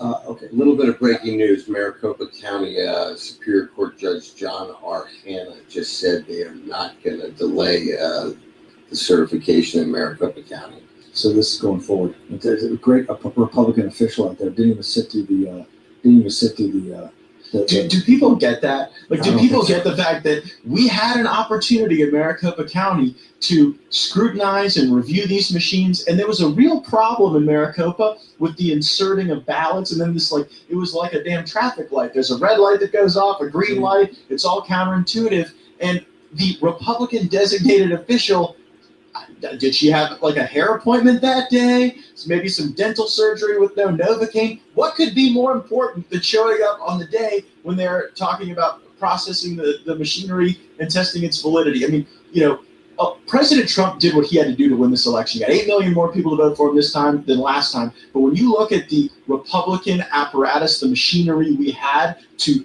try to support and buttress the efforts of our president, we were not successful in every instance, to say the least. Okay, short commercial break. We're going to come back with the second hour. We've got Darren Beatty, the former speechwriter at the White House, now the head of Revolver News. We'll talk about Revolver, some of the breaking stories. Most importantly, he's been put on a new commission, and the left absolutely melted down. He's one of the brightest guys in the White House and one of the brightest guys in the conservative movement and in the Trump movement.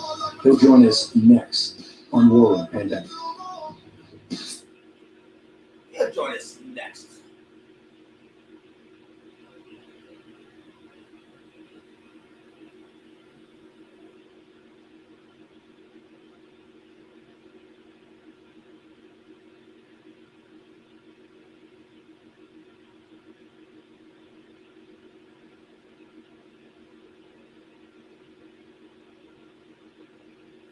What was that? What was this? It's as easy as click, claim, go. Now during the Chevy Cyber Sales event, get $500 cyber cash on no. 1 hour ago. Let me see this. What is this? My advice is, if you're trying to keep people out of legislatures and saying other people aren't news like us, don't write stories about the producers. Why, you ask? because you're just admitting that even our cameramen are more popular than you.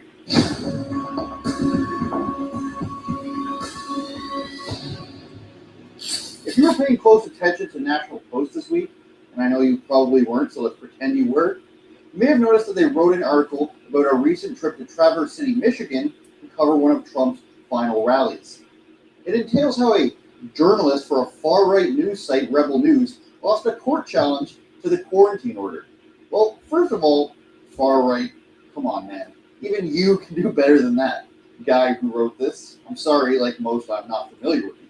Now, yes, we could mention that National Post is mad because maybe someone started some sort of website that we definitely won't mention, asking people to cancel their subscription.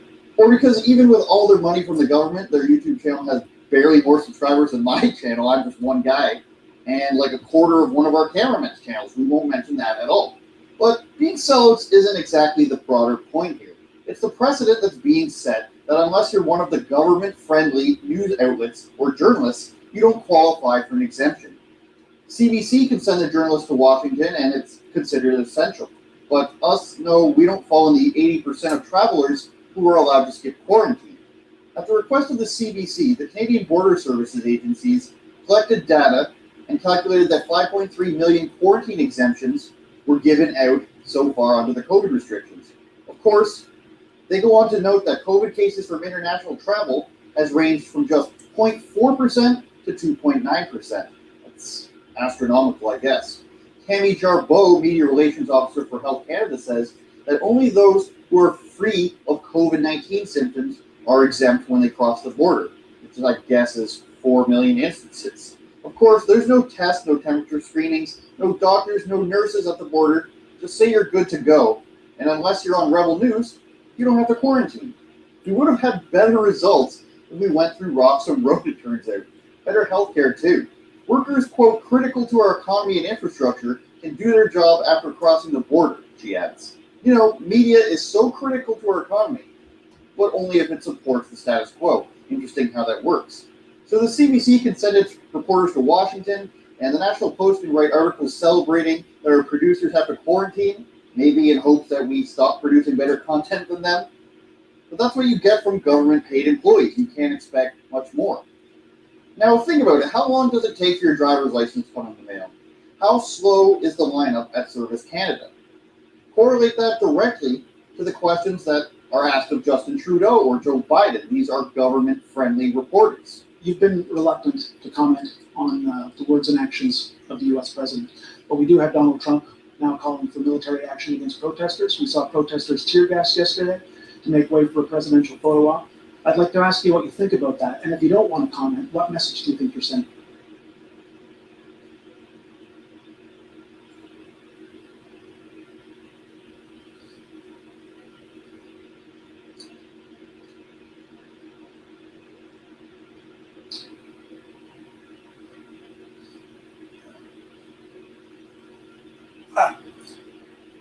Mr. Biden, what flavor did you get? You got a one vanilla, one chocolate. Well, I wanted to get a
I just got done watching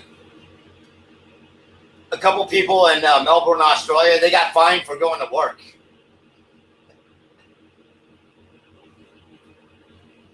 Like, what was it? $2,500, $3,500 fine?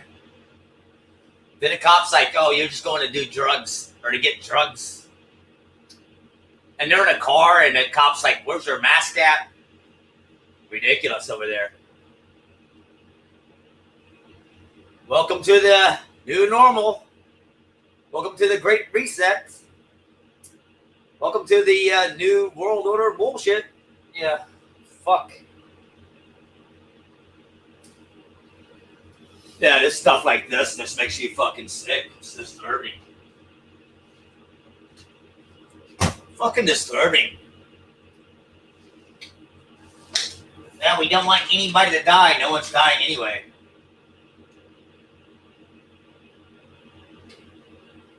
We don't need another case. What, you mean all the false cases already? Where are all these people getting tested? I don't see lines of anybody going to get tested. Milton with two brothers, Sean and Jack. Now, these blokes, they should be considered one of the lucky Victorians because at the moment they have jobs, they're working, unlike most of the state. But unfortunately, that job came with a price. So I'm not sure if you've been following, but if you have, our last Fight the Fines update, I got to share with you our first exciting win. And I also promised you then that I will bring you up to date with some of the other cases that we've taken on that I just haven't had a chance to really tell their stories. At the peak of Melbourne's extreme lockdown, I caught up with two brothers, Sean and Jack, that you just saw there. They'd been fined almost $3,500 for stopping on the side of the road on their way to work, lawful work. I pulled over because I was feeling a bit sick, and the police pulled in pretty much straight after. I hadn't even turned the car off yet. They started hounding us about masks, and I told them, look, we live in the same house, so we don't need to. Then they started saying that we were there for drugs, like we were meeting people there, and they searched the car. I've never had the car searched ever. They searched the car, found nothing. Then they said, look, we're going to have to talk to our sergeant to see whether we're going to fine you or not, and then we got the fine in the mail. So the fine was not for drugs, was it? No, the fine was for being someplace without a reason. But you're on your way to work? Yeah. And you go there every day? Yeah, pretty good checkpoint every day, and I've been cleared every time, so I don't understand. This is a repeating pattern we keep seeing. Police abusing emergency COVID powers that they've been given to justify their authoritarian behaviour. Yeah. And it's exactly why we launched fightthefines.com.au campaign to give people like Sean and Jack the proper representation they need to deal with the police prosecutor, and if they have to, a judge in court. Thank you, Madeline, for joining us again, and thank you for this time taking on Sean and Jack's case. I know it was a while ago we touched base when we originally took on this case, but we're finally getting around to telling their story. So I guess, can you give us an update? Where are we? So Jack and Sean have both submitted an application for internal review of the infringements issued to them. At this stage, Sean has received a response to that. The response is a rejection of his application. My understanding is that at this stage, Jack hasn't, but we can assume that his matter will likely follow a similar course. And we can assume that not just because his brother had that outcome, because pretty much I haven't seen one that has been put through review through fightthefines.com.au. All the cases we've seen there, they've all been rejected at that internal review. Is that right? The internal reviews that we've seen receive a response have all been rejected. My understanding is that is an experience that other law firms across Victoria are reporting as well. $3,300 between the two of you for going to work. How do you feel about that? I think it's appalling. Like, the police should be there to protect us, not to fine us just pulling over my brother feeling sick. Jack is right. It's absolutely appalling. All of this And the worst part of this is that just engaging a lawyer to fight the fine, in or out of court, costs a lot more than the outrageous fine itself. But it's a principle, and it's why we launched fightthefines.com.au. So together, as a community, we can chip in to defend people like these two hard-working brothers. So what we're going to do, everyone at home, is going to chip in to fight for your cause. You've spoken already to Madeline, the gun lawyer. As with all legal matters, it's always advisable to have a lawyer representing you if you can. I understand there are financial issues preventing many people engaging a lawyer, particularly when the infringement value is, less than the cost of a lawyer. Yeah, less than what we would ordinarily charge to finalise the matter. But in any event, it is very helpful to have a lawyer who understands the process, who understands the law in this area. The directions are very complicated, and as we've seen with Tony, he was of the view that he didn't have a defence, and ultimately was given advice that actually, no, he did have a defence, and his matter was ultimately withdrawn when that discussion was had with the prosecution. We're going to fight for you, and we're going to hopefully win it, and everybody at home can help support the fines at fightthefines.com.au. How does it feel to know that there are people, thousands of people in Australia, around the world, that are going to stand up to defend your right to go to work? I think it's amazing. Yeah, it's unbelievable. You guys bring the news. Yes, it's amazing, but it's also completely retarded.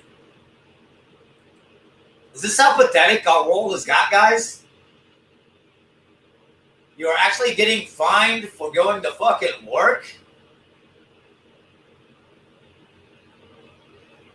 Fucking, this world's gone nuts, guys. It's fucking bullshit. What happened? Would I accidentally hit a button? Fuck. How do I turn this back on? What is it? Oh, sorry about that. Yeah, amazing. Well done. If you love this idea... Hey, Brando, you want to see something else? Who's that? What's news?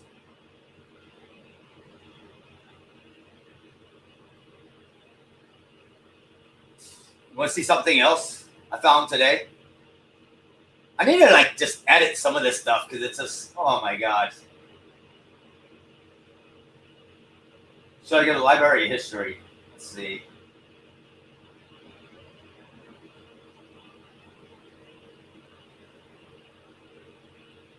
Yeah, it's right here at the 5-minute mark.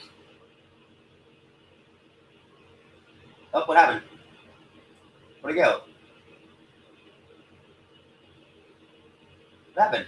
I was just there, wasn't I? Where'd it go? What the fuck happened? Did I press the wrong button? Where'd that video go? Is it still up? What's going on over here?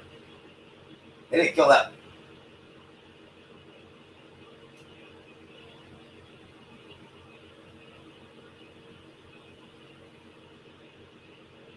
Wow, did they kill that video? Why didn't that? You guys see that? He had Dr. Falsey. Oh, there it is. It's telling me to replay. What the fuck? Well, howdy, folks. Now we're... Yeah, I'm just gonna fast forward to the. Watch. It's only 6 minutes. Watch how brutal this is. And people want to argue and debate. Let me go and play this video right here. Check this out. This was something that came up in my Twitter feed today. By the way, if you're not following me on Twitter, it's Twitter at highimpactflix.com. Not High Impact TV, but High Impact Flicks. Here, let me show you right there. There's my logo right there. High Impact Flicks. Follow me over there. Also, it's High Impact Flicks on Facebook, High Impact Flicks on Instagram, BitChute. There's only a couple places where I'm High Impact TV. So check this out. I'm gonna go ahead and play this. That is until today the most. Look who this guy is. Why? If I had a news organization, I would have both sides. Okay, this guy right here says you need to really be afraid. You need to really wash your hands. You need to social distance. You need to wear a mask. You need to make sure you're waiting for the vaccine. I would have this guy on, and I would have this guy right here on. I would have the guy who's pro, and I would have the guy who's con. Have the pro and con, and then have your audience weigh it. Don't try to stifle and submerge and suffocate information. Don't be the censor police. Don't try to be my gatekeeper. CNN, that's what they're doing. They only want you to look at one side of this. That is completely dishonest. And I can only assume that people who do that have an agenda and they're not interested in getting out the truth, and they're not interested in you coming to the knowledge of the truth by yourself. They want to spoon feed you like they did in your 15,000-hour public school indoctrination program. Here we go. Panic-inducing principle, namely that most media still speak about today we have so many new infections. Well, the latest government figures show the highest daily number of new infections. That's the increase in the number of daily infections. With coronavirus infections in England doubling every 7 to 8 days. The rate of infections are growing significantly. Yesterday, you might remember, we reported the highest number of infections. The figures are so. Now, I want to say this too about the word infections and cases and diseases. They use all these words interchangeably. You can be a case and not be infected. You can be infected and not be diseased. You can literally have something that's bad inside of your body, apparently according to virologists, and be asymptomatic. In other words, it's not affecting you at all. You're asymptomatic. And we already know from Anthony Fauci, when this whole thing first came about, you know what he said about people who are asymptomatic. It is not likely. As a matter of fact, it is extremely rare that asymptomatic carriers can spread disease to somebody else, because they are not diseased themselves. They are showing absolutely no symptoms. I'm not saying that. I'm saying that's what Anthony Fauci said. They have shown an uptick in infection rates in London. A steep rise in coronavirus infections in England. 322 new cases of infection. What is clearly a second wave of infection about to break, which is it's not true. A virus, it's a particle. It goes to everybody. So if somebody is immune, the virus also goes into this body, and it will multiply even a little bit.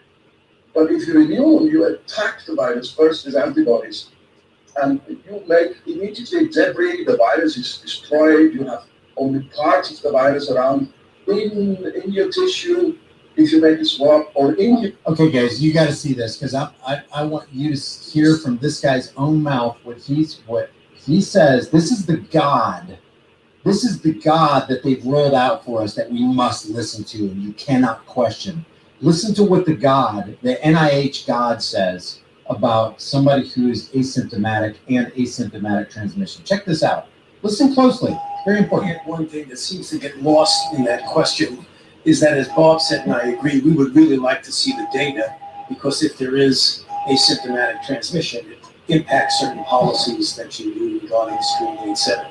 He said, if there is, listen to this. But the one thing historically people need to realize, that even if there is some asymptomatic transmission, in all the history of respiratory-borne viruses of any type, asymptomatic transmission has never been the driver of outbreaks. Then why in the world would anybody with that knowledge require a nationwide mask mandate? I'm going to... Hey, Brenda, where's My Cowboy's family? Where's everybody else at right now? That's Dr. Fauci.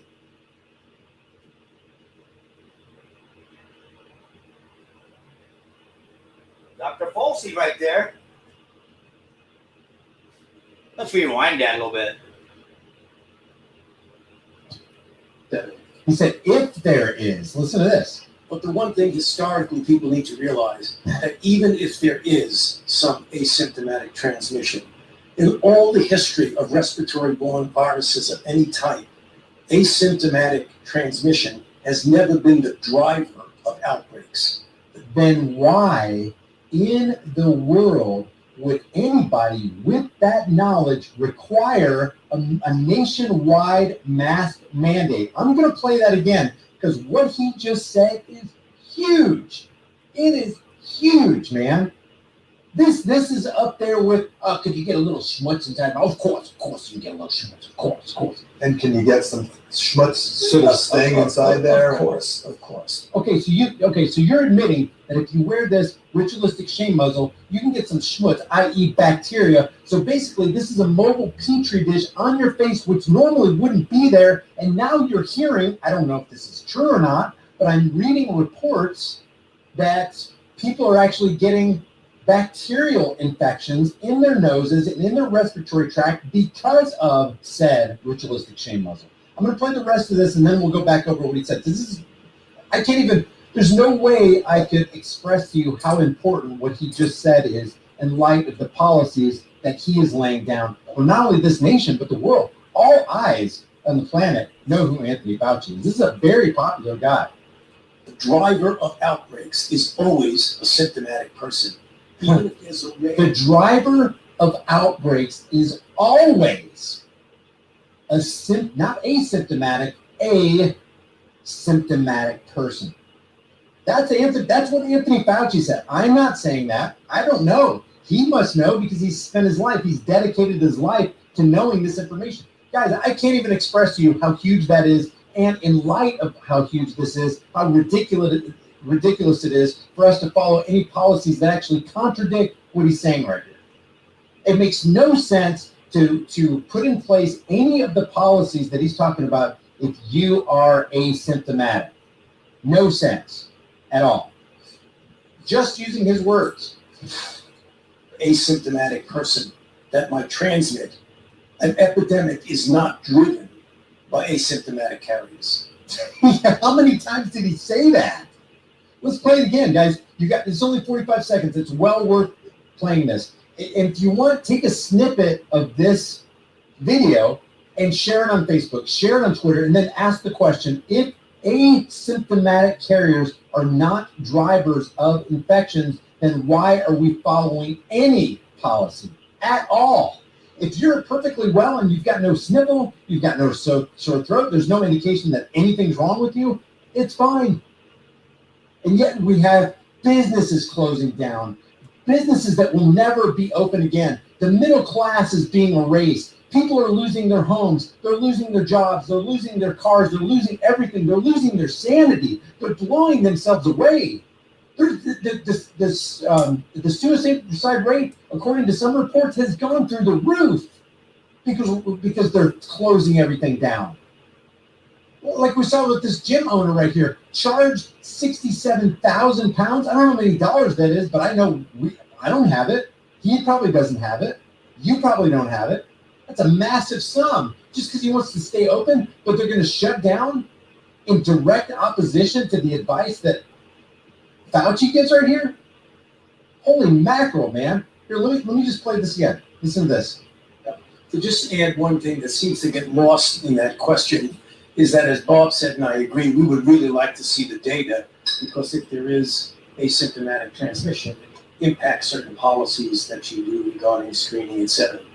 But the one thing historically people need to realize, that even if there is some asymptomatic transmission, in all the history of respiratory-borne viruses of any type, in all the history, Anthony Fauci's context is in all of history of respiratory-borne diseases. This is the context. You can't take this out of context. Asymptomatic transmission has never been the driver. Never. He's using absolute terms like never and always. Listen. The driver of outbreaks is always a symptomatic person. Even if there's a rare asymptomatic person that might transmit, an epidemic is not driven by asymptomatic carriers. I should probably end the video right here. This is Mount Everest. So keep that in mind while they're closing businesses down again, while they're initiating a 4 to 6 week lockdown, while they're forcing you on your subways, on your, while you step outside to walk your dog out there, they're giving you citations for not wearing a mask, and you're asymptomatic. Remember what Anthony Fauci said here, and then remember all the hypocrisy that goes along with that. Just lunacy. I don't even know another way to to paint this. If you enjoy this content and you want to be notified every time I upload a video, just hit the subscribe button. That's what I do. So, Brando, I caught that today, and wow, I mean, it's just.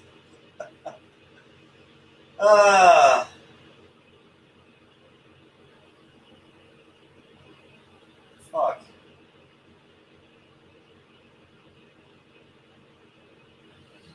Well, howdy, folks. Oh yeah, what was the other one? He's talking about the. What was the other one? He's talking about the mask. Again. Is that at the?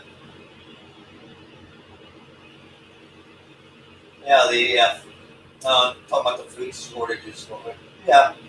What was the other one I got saved? Now remember, if you want to be. Oh wow.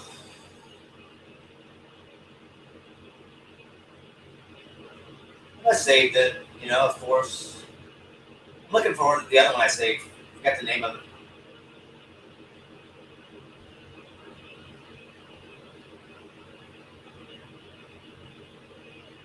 It's tomorrow night, ain't it, Brenda? What is today? Is today Wednesday or Thursday?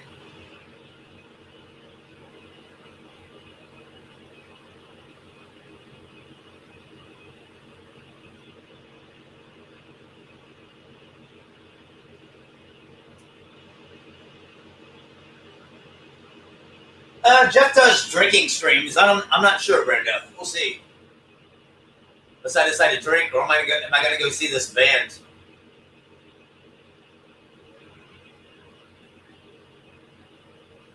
I'm still a little under the weather. But I got some shit done today, which I like. I want to go out on my. I need to go out in my other room. I want to find my PlayStation. I want to find my PlayStation 2.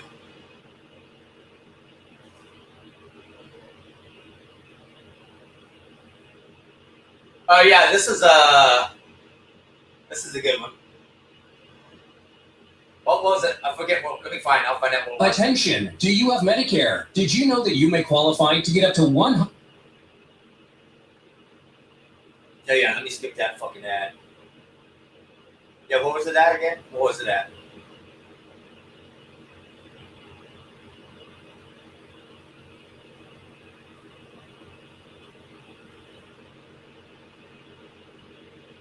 We'll charge it up. The link for your survival flashlight is in the description below.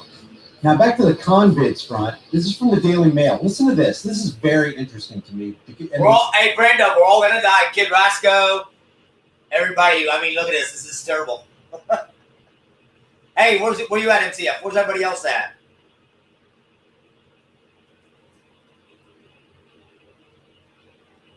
Interesting, really interesting about it. And I don't claim to know everything there is to know about psychological operations and the intricacies and how all this stuff works. But this is just absolutely fascinating to me that they would report on this. Because this is like blowing the whistle on their charade. Just 0.05% of healthy people under 70 who get convids, the convids 1984, will die from the disease study claims. Check this out. Convid 1984 may actually only kill 1 in 2,000 healthy people under the age of 70, according to research. Why don't you hear any of this stuff on MSNBC or ABC or CBS or CNN or Fox News? Why don't you hear this kind of stuff? What is the deal? Why don't they at least present the other side of the argument? Why is it always one-sided? I want to hear the other side of the argument. Even if they put a little caveat and said, we don't really, we don't promote this. We don't promote any of this stuff, but we want you to see both sides because we want you as a viewer to make an intelligent decision, an informed decision about, the direction you want to mentally go with this stuff. But they don't. They hide it from you. They hide the other side from you. It's completely dishonest and completely against any kind of journalistic standards you might think you have. Dr. John Ioannidis from Stanford University claims the infection rate, or IFR, could be as low as 0.05% in a review of antibody surveillance studies. Check this out. His estimate, published by the Whiskey Hotel Oscar, is 5 times lower than his previous claim that the IFR, that's infection fatality rate, for all age groups stood at 0.25%. For comparison, check this out, guys. For comparison, seasonal flu kills around 0.1% of everyone it affects. What he's saying is, this is half as dangerous as the regular seasonal flu, but we're taking all these precautions that we never took for the regular seasonal flu. Hey, if this ends up on YouTube, DLive, or whatever, I'm just reporting the facts. I'm not making any statements about this. But I think it's rather strange that we're taking all these precautions, these high-level, draconian precautions. You can't meet no more than 6 people in your house. We're going to suspend Thanksgiving. We're not doing Christmas this year. You got to wash your hands 50 times a day. You got to wear a mask, but you never did that for regular seasonal flu, which claims twice as many lives as the convids. You got the convids is coming down the road. You got the convids. You better get out of the way. It's just ridiculous, man. The epidemiologist is under investigation at Stanford for allegedly underestimating the lethality of convids after sparking alarm when he released a study claiming the V was 54 times more prevalent than thought in April. His latest work has already been criticized by other scientists. That's fine. I don't know if what John Ioannidis from Stanford University is saying is true. We're going to watch another guy here in a second. Let's see, where is that? Yeah, this guy right here. Yeah, we're going to watch this guy right here. I don't know if what we're going to hear this guy right here say is true. I don't know if what John Ioannidis is saying is true. I don't know if what Anthony Fauci is saying is true, but I do know this. I mean, because I'm not an epidemiologist, guys. I'm not a virologist. I'm not an MD. I'm not even close to a PhD. Well, I did have a PhD one time because I became a pretty good postal digger, but that's about it. So what I'm saying here is I don't have the knowledge to verify that what they're saying is true. All the knowledge that I have comes through people like this, but I do know one thing. I made it through this far in my life without wearing a ritualistic shame muzzle. I made it this far in my life by growing up, on and off. I've been on farms around, dirty stuff and not getting sick and strengthening, doing what I perceive as strengthening my immune system. I think I've seen the results of taking vitamin, the letter that comes after B, and the letter B, and the letter A, and the letter D. I know that I've gone through this far in my life without social distancing, or I've never even heard of the term social distancing. I know I've come this far, and you have too, come this far in your life without needing the interference and presence of contact tracers, which are constitutional tramplers. I know that growing up, there were bad things that were supposed to be swirling all around me, but nobody limited how many people were coming into the store. There were no lines down on the ground. Well, actually, there were lines down on the ground to tell me how far or where I needed to line up, but that was in first grade when I was a little kid. It wasn't for all these adults. It shows you, remember, stay 6 feet away, Johnny. Remember, wash your hands. Here's a hand washing station. Remember to follow the signs. Remember to follow the directional arrows. This convids thing must be really stupid. It cannot jump on you if you're in a grocery store and you're going the correct way down the aisle, because they got an arrow for this way. What is that? Ingress and egress. You can only go in this way. You can't go to. I'm making a point to go the opposite direction of the arrow. I bet some of you do too, because it's the point of nobody's got a right to tell you what to do. You're a free person. So this guy from he estimated. Let's see. The epidemiologist is under investigation. His latest work has already been criticized by other scientists. That's cool. The scientist based his new estimate in under 70s on data from 61 different testing surveys carried out worldwide. I would ask this question of him. First of all, let me read the sentence. He did not present an official estimate for the death rate in over 70s, but suggested it was similar to 0.25%. That's way higher than 0.05%. Isn't that what he said? Yeah, 0.05% right here. I would ask him this question: how do you know somebody's infected with it when the Cat Dog Cat Corporation? I'll just pull this out again just to have a document on every one of these videos. I'm going into my convids folder and the subfolder called non-existent, and I'm going to this right here that I'll put in the room. This is from FDA.gov. This is from their own site. And let me just show you. Let me just show you what page this is on. Yeah, Brenda, it's like if you hear Dollar Vigilante say there is no convents. And right here's the CDC also saying that there's no convents.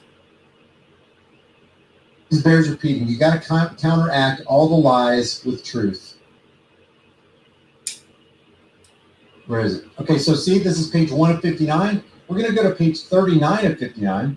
39, enter. And, let me go back to page 1 again.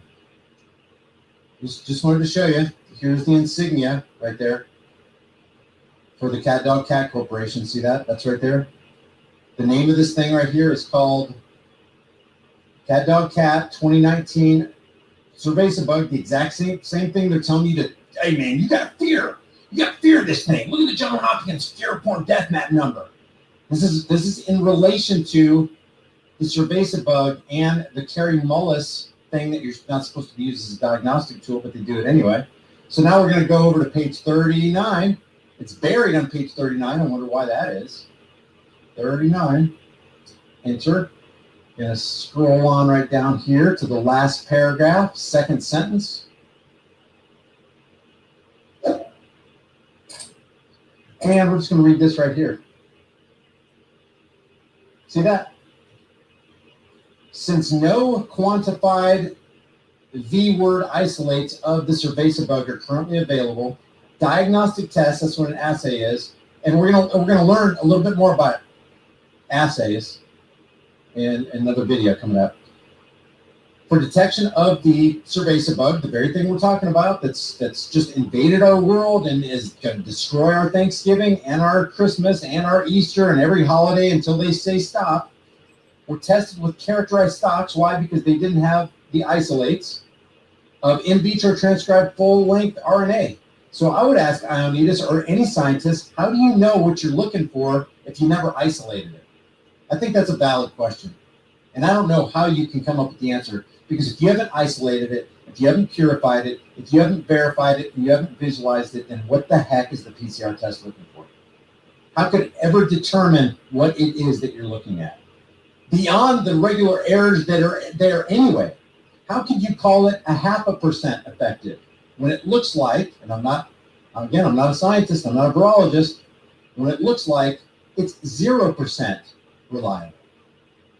Experts have yet to agree on exactly how deadly this is. I would modify that. Experts have yet to agree if this thing even exists or not, by the Cat Dog Cat's own admission. By the way, the Cat Dog Cat Corporation, or Charlie Delta Charlie, because we can't say that here, is in bed with, and has been for a long time, in bed with Big Pharma. The Whiskey Hotel Oscar says 0.6% of those who get COVID die overall. That's still low. Remember what Gabrias is? That's slower than am I slow here, guys? That's lower than 99%, right? I mean, that's lower than 1%. That's lower than, so less than 1% of the world. Less than 1% of the world will die. Less than 1%. And yeah, but if you're over 70, you better watch it. Well, you better watch out. If you're over 70 of everything, you die of having sex. You could cough up, eating a bologna sandwich. You could do anything.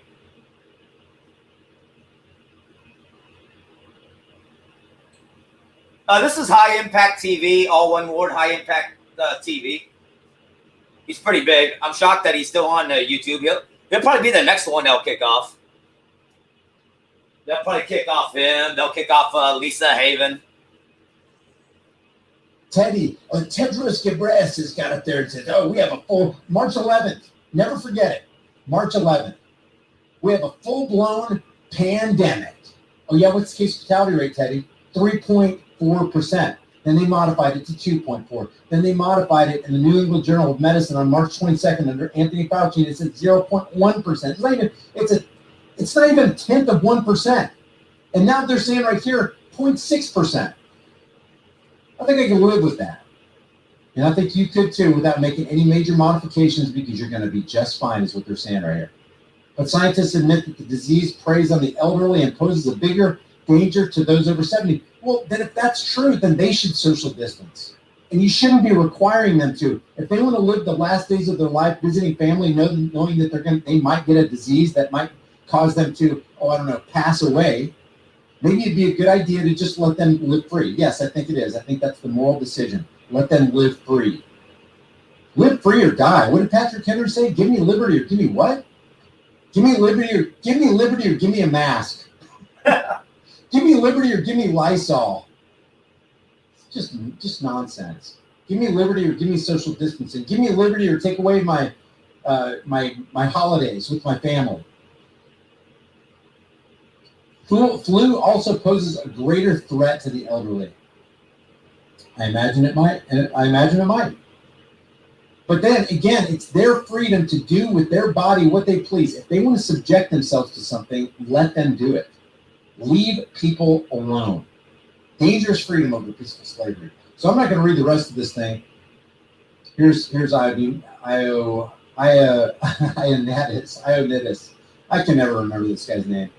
So anyway, I think it's very strange that on CNN you don't see, or MSLSD or ABC or CBS, you don't see the other side. If you enjoy this content and you want to be notified every time I upload it. Anyway, Brando, at least you know pretty much about as much as I know. It's like, what a fucking scam this is. The fucking scam of the fucking century. The scam of the century. What am I going to do tonight? You know what? I think I'm going to go get beer either way. I may not drink tonight.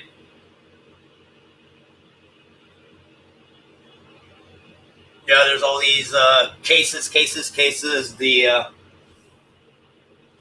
Again, where are all these hundreds of thousands of people that are going to get tested? Hey, I heard it's bad right now. Let's all go get tested. I don't know anybody. I don't see anybody. I don't see any testing areas. I don't see any lines. Where are all these people in the hospitals? Oh my God, every hospital's overwhelmed now. Again, overwhelmed of what? The convicts don't kill anybody.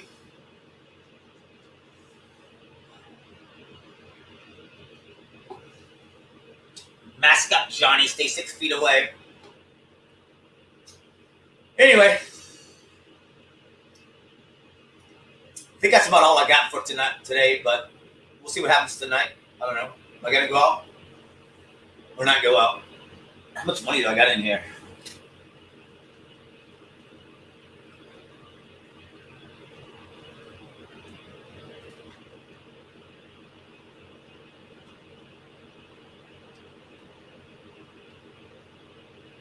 Oh, okay.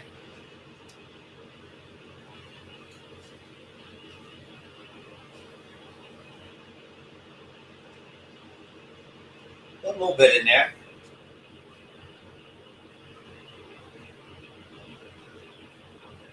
All right, guys. I'll talk to you all later. But Brando, I just had that, Dr. Folsey, and now that doctor.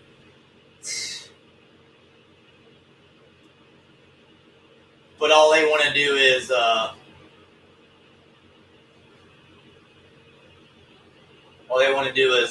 fuck us with bullshit.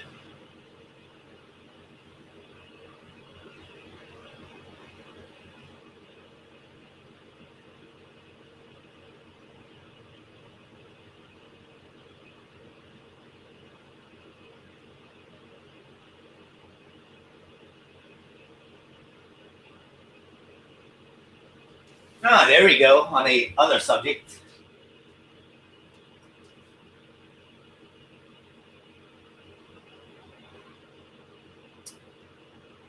Yeah, we should be able to take over all these bullshit states.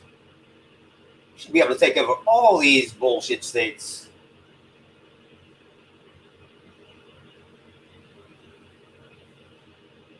No, we've been dropping proof of election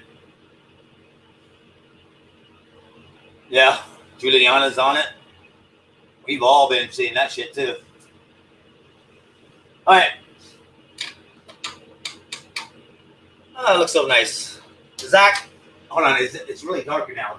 Will it show up?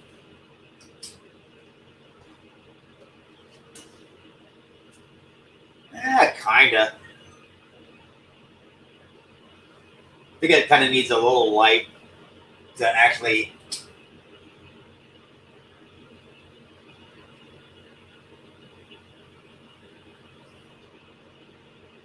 All right, let me get out of here.